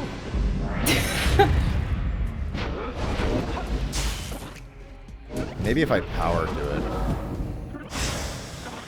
Yeah, I think you might have to just throw it. Oh, yeah, the throw. Oh, shit. How come it's not working? Oh, wait, that was the wrong button. Yeah, you're right. The throw is probably it. God, I haven't thrown something in so long. Oh, I can't fuck. I should remember have how. killed before. Oh, God, I should have killed before getting in on this. Jody, just walk. Just walk, Jody. Ah! Ah! So close. Wait, this is going poorly. I'm literally going to restart because I've made absolutely no progress and I've only lost a bunch of health. Okay, we're restarting this one. That was so bad. Okay, let's, that was your trial run. Let's do that one more time. Okay, good. I got to kill, and then you're right, I got to throw. Ooh, nice double kill. Oh, wait, this feels like I could do it. Thankfully, she hits for fucking 30. Oh my god. Yeah, that's good. Lumbering. Oh. Smacking the birds. Oh, fuck. Oh, wow, Can I they just- walked into that one. Can I just walk at you? Yeah, I can just walk at Yes. you. Oh, fuck. Go, Jetty! Just jump! Oh! Nope. Hey, get back here! You bitch! You don't you throw it! Did she just what? What happened? Like, She just sat there and threw it. BM. BM! Fucking AI BM!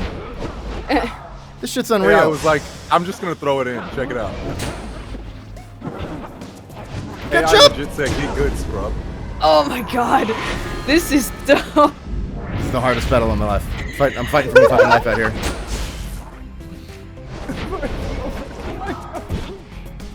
I have the orb. Oh, fuck. Maybe they'll just, I'm big. You be afraid me big. Me big. Get back, you guy, you bitch.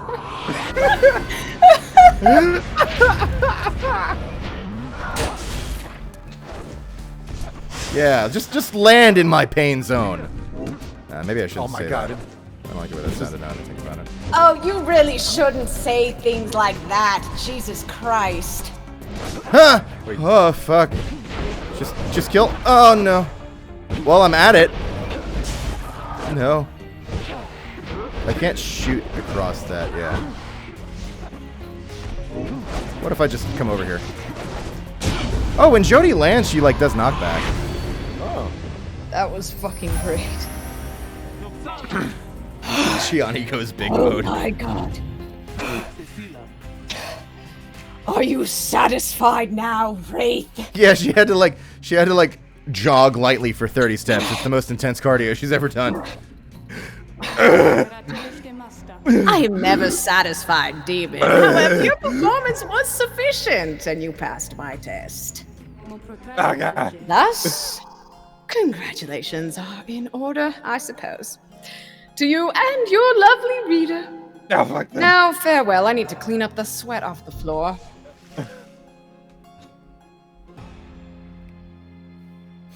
No chat. Jodariel beat No. up- Jodariel beat Chat. up some ghosts. Yeah. Just goes back to modding. The swords are green for a reason. God. That was a strange experience. What do you have there? Reader, what do you have? You received Solium's Horn for completing Jodariel's trial.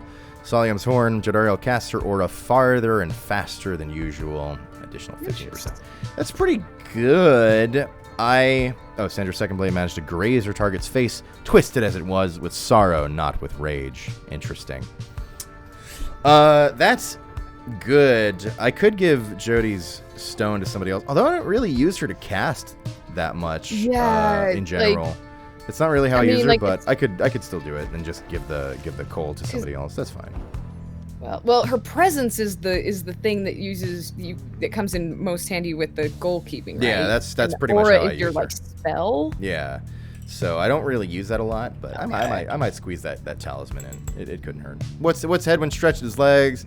Mammoth is preening her plumage. Gilman's fixing his helm. Faye's looking for food. Rookie's looking at the book's picture still. Tizo's clearing the cobwebs. Tariq's humming a melody. Jody's practicing lunges still. Okay, that all didn't change. Good. All right. She just goes right back to her workout. Like. Yeah, just right back to it.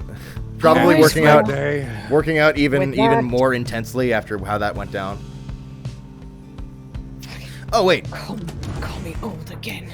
I guess I could like at least fucking equip the thing that I got. What's that cube? What that cube there? That's our we found that crystal when we took Gilman's path to find something valuable. He dug it up. Wow, I don't know if plus 12 pyre is really worth Hedwin's quickness. Actually, I'm at a pretty unique point there because maybe this thing that I upgraded a couple of times actually will end up not being the most valuable thing I could do, because plus 12 is like okay, I guess. Well, I honestly don't use Rookie to cast that much either. Am I a pacifist? I guess I don't think of myself as using anybody to cast that much. You don't really cast. True, You just kind of beat. Yeah, I just kind of beam it. Well, you know what? I definitely want Hedwin's quickness, so we'll try trading out. Yeah, this horn is I don't feel like it's going to be as valuable for how I use it. But I'll keep it in my inventory. Who knows? Because I might have to mix up my strategy a little bit later when it gets more intense. I won't. I already know. I beat the game again the other day. Okay. Investigate the surroundings. Perhaps the tall grasses in this area hold some clue about the informant. You find nothing of interest while sifting through the tall brush of the underthicket. But then, wait, what about the underthicket? Oh, this is like Underthicket. The southern pass through Waking Wood, a dense patch of trees that for centuries have attempted to strangle one another. Rough. That's great description. Love that. What is it, Tizo? Tizo seems to have found a clue to the whereabouts of the lone minstrel's client. The little imp brings you to a strip of bark. It does not seem unusual at first, until you notice a message carved onto the inside. You found a bark strip! It must mean something. It can be sold at the slug market for 10 sol. Must mean something. A sturdy strip of bark. On it is written, "Come to Cinderroot, S." Oh, okay. Yeah, that is important. I like that I could sell it anyway. Sell this fucking napkin for today, and Falcon Ron's just like, all right, I'll take it. Yeah. I mean, it's your prerogative, man. It's whatever you want to give me. It's technically a signature. So it's some kind of message from this Sandalwood guy, eh? Seems that way. Which way to Cinderroot? What about Cinderroot? Cinderroot, a hushed clearing south of the Glade of Lugh. Grounds well traveled by saps knowledgeable in the rites. It is due northwest. Perhaps we can set forth early tomorrow, when the woods are still. Sounds good. Everyone rest up. Big day coming up. Cool. Well, I haven't done foraging. Wait, let me make sure there's nothing new in the Black Wagon. Just being careful about this. We haven't read about Pamitha yet. That's right. I'll read about Pamitha now. Yeah. The Guilty Sister. She is an outcast of the winged high wing remnants, the Commonwealth's hated enemies. We knew that. Race Harp. Winged warriors from the mountainous offskirts of the Commonwealth, where they are feared. They fled to their mountain nests, awaiting the day when they would darken the skies and retake the land. Past Talon. The fiercest squadron in the High Wing Remnants is the reason the Blood Border is thusly named. Ooh. Unable to stop the talons of the High Wing Remnants, the Commonwealth sought to destroy them from within. Don't know where other shit. Observations. If the Commonwealth fears anything at all, it is the harps of the High Wing Remnants. She is clearly one of them, many of whom have been exiled as prisoners of war. She seems to have an unusually easygoing attitude toward things, though you sense she's in pain or in a state of turmoil over something. Oh, darling, I think you're imagining things. She would Nope. totally I've seen Cowboy Bebop. I know that existential bullshit. Yeah. Yeah. Don't look too close. You have an infinite bottle of booze. I know you fucked up. God, Jesus Christ. Apt. God. Can I pin a quote from the stream? Yeah, right. Yeah. I'm gonna forage for resources. I just want to see it. I can forage in Living Thicket, something Falconron values here, wood steaming with life and precious resources as well. Jagged Briars sense traces of celestial residue. They shimmer with freshly fallen stars. Oh, so this is like to buff a talisman. Or I could probably get gold. Well, I want to see what Don't you usually get shit to like upgrade his... Normally, but the Stardust isn't that expensive. It's like, I want to say it's like 10 or 15 soul or something, I think. So if I find something worth like 50 soul, then it works out. Oh, yeah, that's maybe. better. Unless it gives me like 4 of them. I don't know. Let's take the Thicket. Well, chum, had enough scrounging for one day. Usually there isn't much, but if you never look, you never get. And believe me, and what, you believe me, it adds up. Okay, Rookie. I am never fucking prepared for him to just whip that shit out. Like, God. We found molten glass. Can be sold at the slug 77. market. Something you foraged in the Black Basin region. It's 77 gold. That's pretty good. Or soul, sorry. Nice. Nice. All right. And I don't think anything else is... Oh, I can't resist. I'm reading more statuses. Headwind's exploring with Tizo. Jody's trimming her horns. Tariq's strumming a tune. Sandra's wistful about something. Rookie's making a racket. Tizo's exploring with Headwind. Faye's talking to the scribes. Gilman's inhaling some food. Tamitha is perched up on the roof. Okay. Wait, and Faye's looking at the stars? Talking to the scribes. But yeah, they're, like you know what? herself. You can kind of infer that maybe they are together. Although she might just be like, I don't know, praying by her She bed might or be something. like, you know, talking to herself, whatever, and like the harpy's just chilling there, but she's just like vibing, you know? Yeah. Like, I don't know, it's just kind of cute thinking about the two of them hanging out on the roof and just chilling. yeah, I like that. I like that. Those two hanging out. That's a pleasant thought. All right, well, The idea of Jody just like in the back with a like big ass like carving knife on her horn. How does just, she like, trim in her a horn? mirror, just like. she doesn't get rid of them completely, so she must just like try to keep them tamely or something. Yeah, I would Kinda guess like because like horns are basically giant fingernails. Right. Yeah, like it. What is she fucking doing though? Like she got a giant like. She's just using a Like a big ass machete. sword, like to just like chip at it. She got some like sandpaper. I really like, love the just- idea of her sitting back there with fucking what is it, Dragon Slayer from Berserk. Guts this big ass sword. Just like Yeah, it's like completely blunt, but she's using it anyway. That's fun. I feel like one day she just like brings over Hedwin and is just like, all right, get the giant nail file. All right, Headwind, it's time. Okay. That's no problem. Don't impale yourself again, please. I'm sorry, I'll do my best. Don't. All You right. keep getting me with that. Stop it. Just like him apologizing for no fucking reason. I'm just like, no, stop it. Let's press on. We can go to Cinderroot, a hushed clearing south of the Glade of Lou. You have reason to suspect the informant Sandalwood may have come through here. It's been so long. If he ain't here, I swear, I don't know what's gonna happen.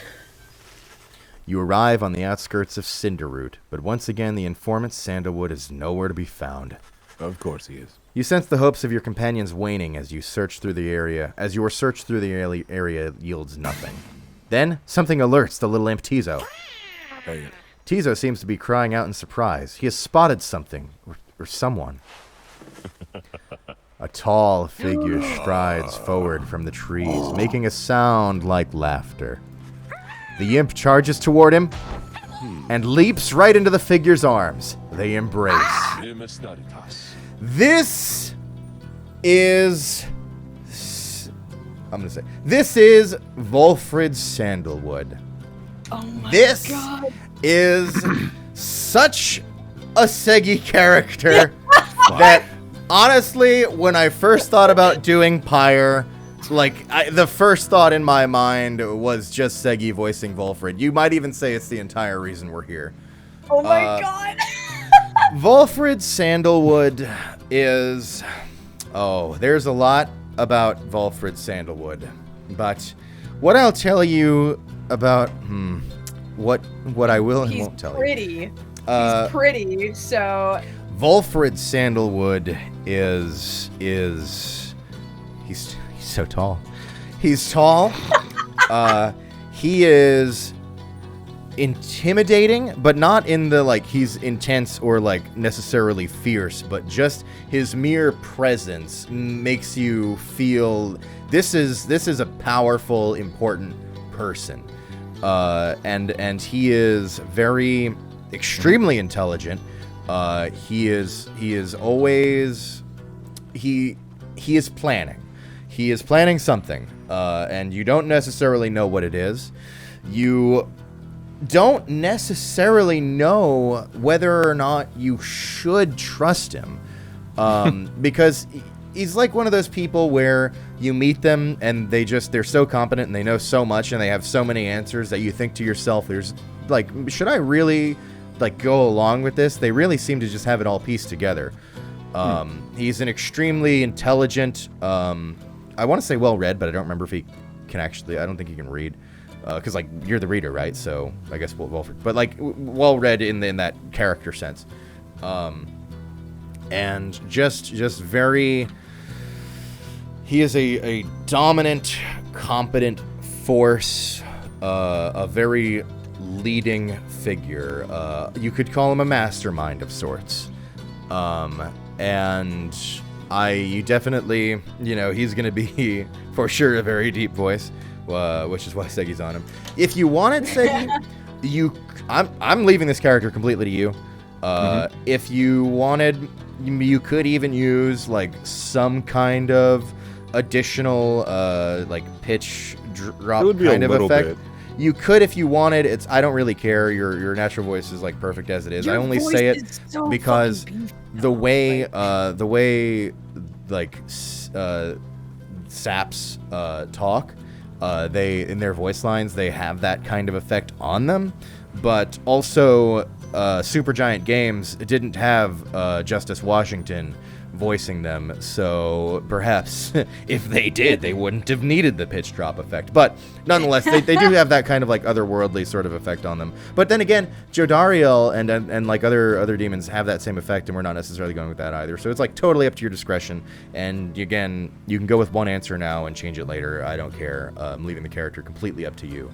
But that is my quick description of Volfrid Sandalwood. Oh, and this very, I want to say almost espionage-y theme in that intrigue and smartness also helps color the picture of this character as well. So that is Volfrid Sandalwood.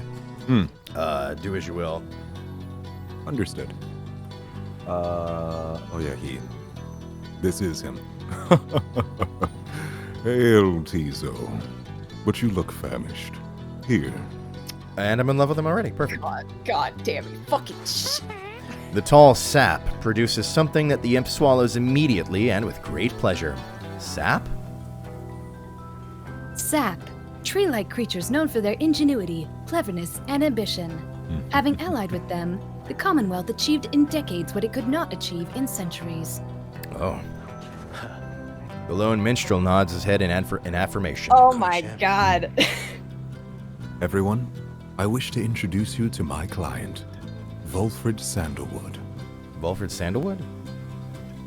Volfrid Sandalwood. He is the lone minstrel's client, Headwind's informant, and leader of the Nightwings. That's right. Oh shit. Mm-hmm. You thought it was you, didn't you? No. Fuck no. It's been too long, Volfred, sir. Too long indeed, Tariq. I trust your new companions bring some color to your days. They do, sir. I think you shall find them worthy of the Night Wings. Sap looks upon the lot of you. You cannot sense his thoughts. We shall see. Then he turns to you. You must be the reader. I'm certain that we all appreciate your efforts here, my kin. Though, we shall manage on our own from here on out. You're welcome to continue on with us, of course. Though you are free to go. I trust you have been I trust you have been adequately compensated for your time. Thanks as well for looking after all my books. I can't. Bro, you can't make it where even when you fuck up a line, it sounds sultry. You cannot do that. You cannot do that. I can't leave the Night Wings. No, we're together in this. You consider what to say to all of this. Volfred intends to relieve you of your duties to the group. You can insist on staying. You have been assured your freedom. You categorically refuse to be cast aside so easily. Bid everyone farewell. The leader of the Night Wings has returned. You can tell I'm out. are no longer wanted. Or remain silent. This cannot be happening. To have come this far only to be brushed aside by some strange sap. I think about this. This is like such an interesting. We're staying, but this is like such an interesting thing to me where here you are doing the game. You're like, I'm the protagonist person, and then the actual leader shows up, and you are no longer needed. Feel free to be on your way. You don't have to be a part of this anymore. You could just go. I'm like, oh my god, I was not expecting to have my what I thought of my existence to this game was be questioned by even myself. So I'm like, oh Jesus. Honestly, it's one of the things in the game that like gets me a little emotional in a weird way. Not like I'm sobbing over here, but like I think about it a little bit. Yeah, no, for real, because like Yeah, Spud says just unfind your family. Yeah, right? Yeah. No, exactly. So the idea of just leaving is, and so anyway, we insist on staying. I categorically refuse to be cast aside so easily. He's like, no. God. Hey, Miss Cupcakes, rated with a party of 20. Hello, welcome. We're kind of at the tail end of the stream. We're gonna be ending really briefly. I'm so sorry. But basically, we're going through Pyre and voicing over all of the lines in the game. And I've put a little description of what we're doing here in the chat, just because it's a little bit different than the kind of normal kind of stream we do here. So feel free to read through that. And welcome. Hope you folks had fun wherever you were. Thank you so much for the raid. Thank you very much. This is Pyre. You did just roll in just in time to hear the most beautiful of voices. Yeah, for real. Good, it's good timing, though. Lucky you. Lucky you. All right, so anyway, we insist on staying. You stand your ground, meeting Volfred's steady gaze, and assert to him that you do not feel your commitments to and from this group have yet been satisfied. Hold on. Volfred, sir, I'm Hedwyn. My companions and I are the ones who answered your call. We followed the signs you left for us. Now we're here, thanks to you, and also to this reader. Not just a reader, they are a friend. My friend. They're not disposable. We made them a promise, and our freedoms are now intertwined. Volfred smirks at this. Freedom's not something that can be... freedom's not something to be traded or exchanged, my boy. I'd hoped you'd have the ability to read. I'd hoped you'd have come to grasp this by now. He breathes a sigh. It seems we started off on the wrong foot. It's not my wish to sour the occasion, for there's much to do. You have a right you need to get to, do you not? I'll come along. Thou shall not interfere. For it seems you have a kinship with this reader of yours. Now then, Tariq? I, Volfred, sir? Come, let's have a chat. Of course, sir.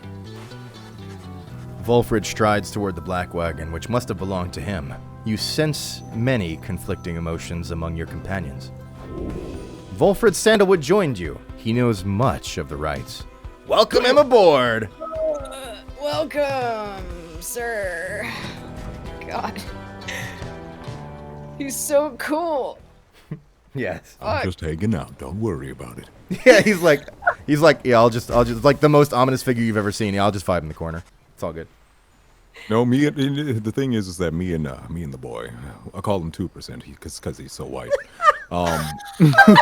We've been creating rap music for the longest. I've been the vocalist. He's been the producer. It's amazing. Word! That's the sound of me drinking from Pamitha's Infinite Moonshine, sir. Wow. Han, I'm gonna need you to pass that back over to me when you're done. Yes, ma'am. Your wagon cuts through a clearing to arrive at the Glade of Lu, where the stars directed you. Volfred nods his approval, but leaves everyone to their devices. Let's go into the. Somebody in chat says, "Dude's like taller than the wagon." I like that idea a lot. Let's go into the black wagon here. Oh yeah, there he is. Oh, okay, hey sir. Okay, wait. Well, before any of that, smoking a pipe. Look at that. Yep, that's Volfred. I love him. I love him. Holy shit. Let's see what everybody's the way doing. He holds his pipe. We have a ritual here. Let's see. Tizo's hopping around outside. Ruki's warming up. Sandra's wandering the crystal.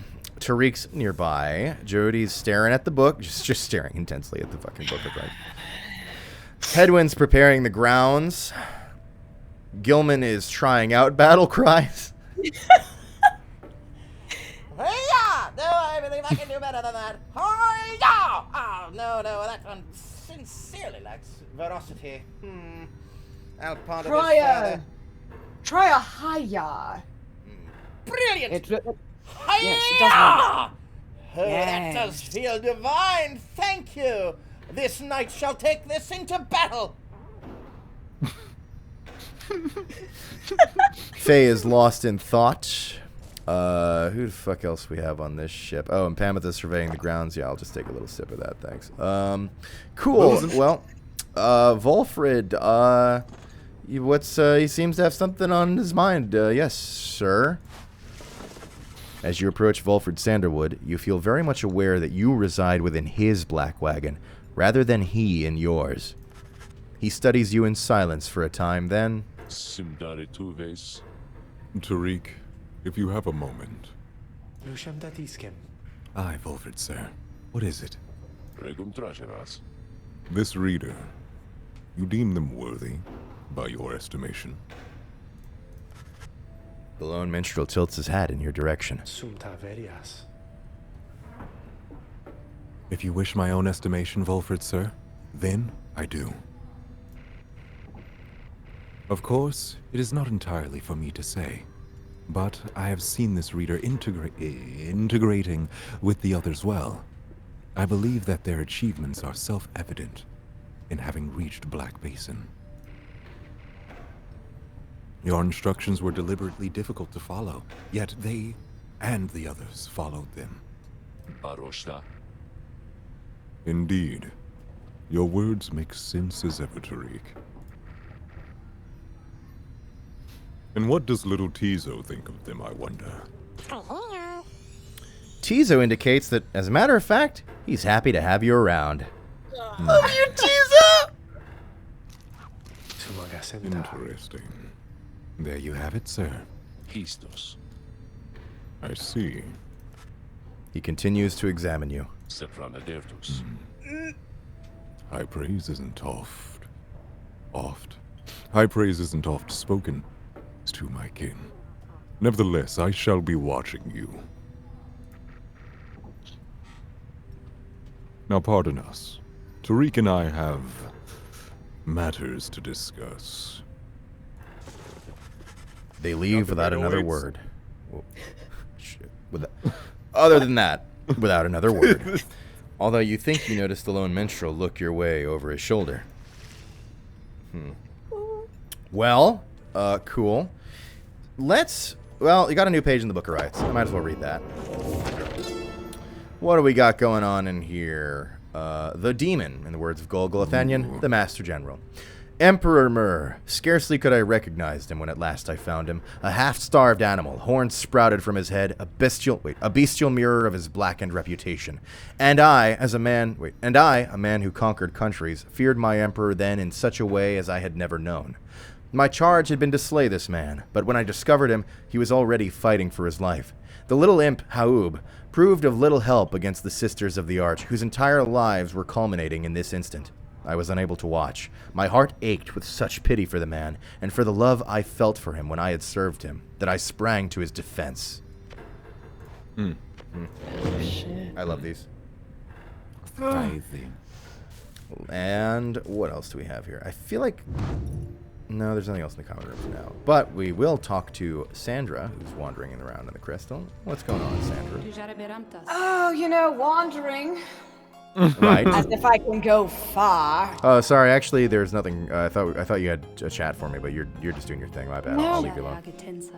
All right. I feel like the inside of the crystal is like the inside of the hyperbolic time chamber. It does keep going, but it gets to a point where if you leave that center point where like all of your shit is, you're lost. So you just don't. Interesting. I like that. That's a fun concept. Yeah. I did it once. Don't recommend it at all. Dan Loeb donated $5. Thanks, Dan Loeb. It says, don't read this, it's Wednesday. All right, you got it. Ah, fuck, I blew it. All right. Fucking got him. Let's just check in with Falcon Ron real quick. Oh, hey, you guys. I guess I didn't get the word out about this new franchise, which we opened up here just now. So, I'll give you a great deal. Just, tell your friends. Okay, maybe that tall guy over there looks like he's probably got some deep pockets to spend, Hi, Mr. Sandalwood. You have no idea who I am. But good day to you as well, Ron. New items. That's pretty good. All right, I'll keep in mind that you have these things. Oh, wait, I have something for you this time, Ron. I can sell you this porous crystal. Here you go. Ooh, thank you. I can sell you the bark strip. Oh, this one? Oh, yeah, that's right, the molten glass. I forgot about that. Yeah, take that, too. Oh, I'm fucking made of money over here. I could sell him the bark strip. I don't think it's important, but also it's only worth 10 gold, so I kind of just want to keep it around just in case. Yeah. I sincerely believe it does not do anything important whatsoever, but... maybe I'll look into that before next time. It's got Sandalwood's autograph. Yeah, that's got to be worth way more than 10 soul. It's fucking Volfred Sandalwood. Get it together, Ron. You give me a fuck. You're ripping me off here. I'm sorry. I'm a fan. Okay, I thought I should be anyway. Sorry. I tried to pull the wool over your eyes, but I'll be seeing you guys. Okay. Thanks, Ron. All right, so that will do it for today. We are going to call it there for Pyre for this Wednesday. That was fucking awesome. We made a lot of ground today. Shit. A lot of important stuff happened. I'm so glad we got to meet Volfred this stream. I enjoy Volfred. I've been waiting to meet Volfred for this whole time, and I knew I it was have too, and I didn't even know. I didn't even know it. Yeah, Volfred is Seigi's the Seigi character. Came in later in this game than our characters came to us, and it was worth the wait. I was just chilling, I'm just hanging out. The big man came around indeed, and so it was wonderful. So that'll be able to do my deep voice. Oh yeah. The only one. That's not true, and you have demonstrated how bullshit that is across this entire playthrough. Streaming together for how many years at this point? Yeah, but even just the Pyre streams are already piles of evidence, so that's horseshit. It's been a week. Completely ridiculous. It has literally been a week. But anyway, that'll do it for Pyre for today, everybody. for more of this voice through. That'll be, of course, next Wednesday at 3 p.m. Eastern. We start. Once again, I would like to thank my two friends here, Tasch and Seigi. They are doing an amazing job, absolutely killing it. I spent ample time complimenting them on the break, so I won't do it to them again. But suffice to say, I'm completely blown away. I knew they'd be handling this just fine, but I didn't think they would handle it this well. So it's positively marvelous. Thank you both so much, and I highly recommend everybody check them out and what they do. They both do really great stuff. Seigi's got a fucking amazing stream. And I don't even know what Tasch doesn't do at this point, because she's like game dev, artist, voice actor. I don't know. I can't even keep track of her anymore, but they're both very good. I recommend checking them out. And we'll be resuming with them next week at 3 p.m. Eastern. And as for this channel, just a reminder for those of you who normally watch, Fraggy Fridays are... Wait, hang on. Wait, there's a way for me to tell you this that's more fun. Hang on. All right. Fraggy Fridays are no more. I killed them. They're gone. Oh my god. There are no more Fraggy Fridays. Oh no. What? Those streams are not any longer. For anybody who had not heard, I announced it a bit ago, but for anyone who might have missed those announcements, basically I really need the additional day in my week, in my work week and everything, for voice understandable. So that stream is no longer. I might do more in the future, but they're not scheduled every week anymore, at least. So the next time this channel will be up will be Tuesday at 2 p.m. Eastern, where we'll be continuing our playthrough of Halo 2. And that's quite fun, and I'm looking forward to that. So, hell yeah. And for anyone who missed last week or wants to keep an eye out for like the VOD of this stream and stuff, the VODs are here on the Twitch, but also here's the VOD for part 1 on Gianni's YouTube. Yeah, and I also have that, right, and Tash linked that YouTube archive channel I have for anybody who prefers to use YouTube. Totally fine. Not that many people actually watch the archive channel, but a few people do, and it's easy enough for me to keep exporting shit, so I do. Those streams get uploaded 24 hours after they end, as per Twitch's policy. To the YouTube archive channel. Twitch has what I call Wait Bitch Prime, where it says don't upload the videos to other platforms for at least 24 hours. So I wait. Yeah. I wait Bitch Prime. And speaking of Twitch, I see Pooh Lando gifted 5 subs. Thank you. I appreciate that. Thank you very much for that. It's very kind of you. And it is a perfect timing for that. Right at the end of the stream. That's very nice of you. But with that, I'm setting you all free. Tash and or Seigi, are either of you going to be streaming that I should raid these people over to, or shall I find somebody else? No, I don't mean to put the pressure on. It's totally up to you. I'm not asking to prompt you to do it if you weren't gonna. I'm asking just in case you were gonna. Yeah. No, that's the thing, is like, just in case I was gonna was in my mind already.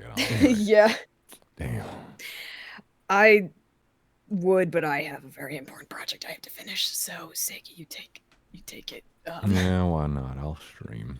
It's not like I'm doing anything else for the rest of the night. Seigi is going to stream, so that is where I'll be raiding you folks in a moment once he has his stream up. I'll press a button and another button and then another button. This Pyre playthrough is going absolutely perfectly, literally exactly how I hoped it would go, and I'm really loving. Well, first of all, I'm just loving experiencing the game, but experiencing it as voicing it. Well, dare I say, experiencing it as an actor, really is something very special that I'm enjoying even more than I thought I would. Cool. Dude, like, this being my first experience with this game at all. Like, I'm completely blind. I know nothing about this game. No spoilers or anything. Like, I do not know shit. It's pretty cool.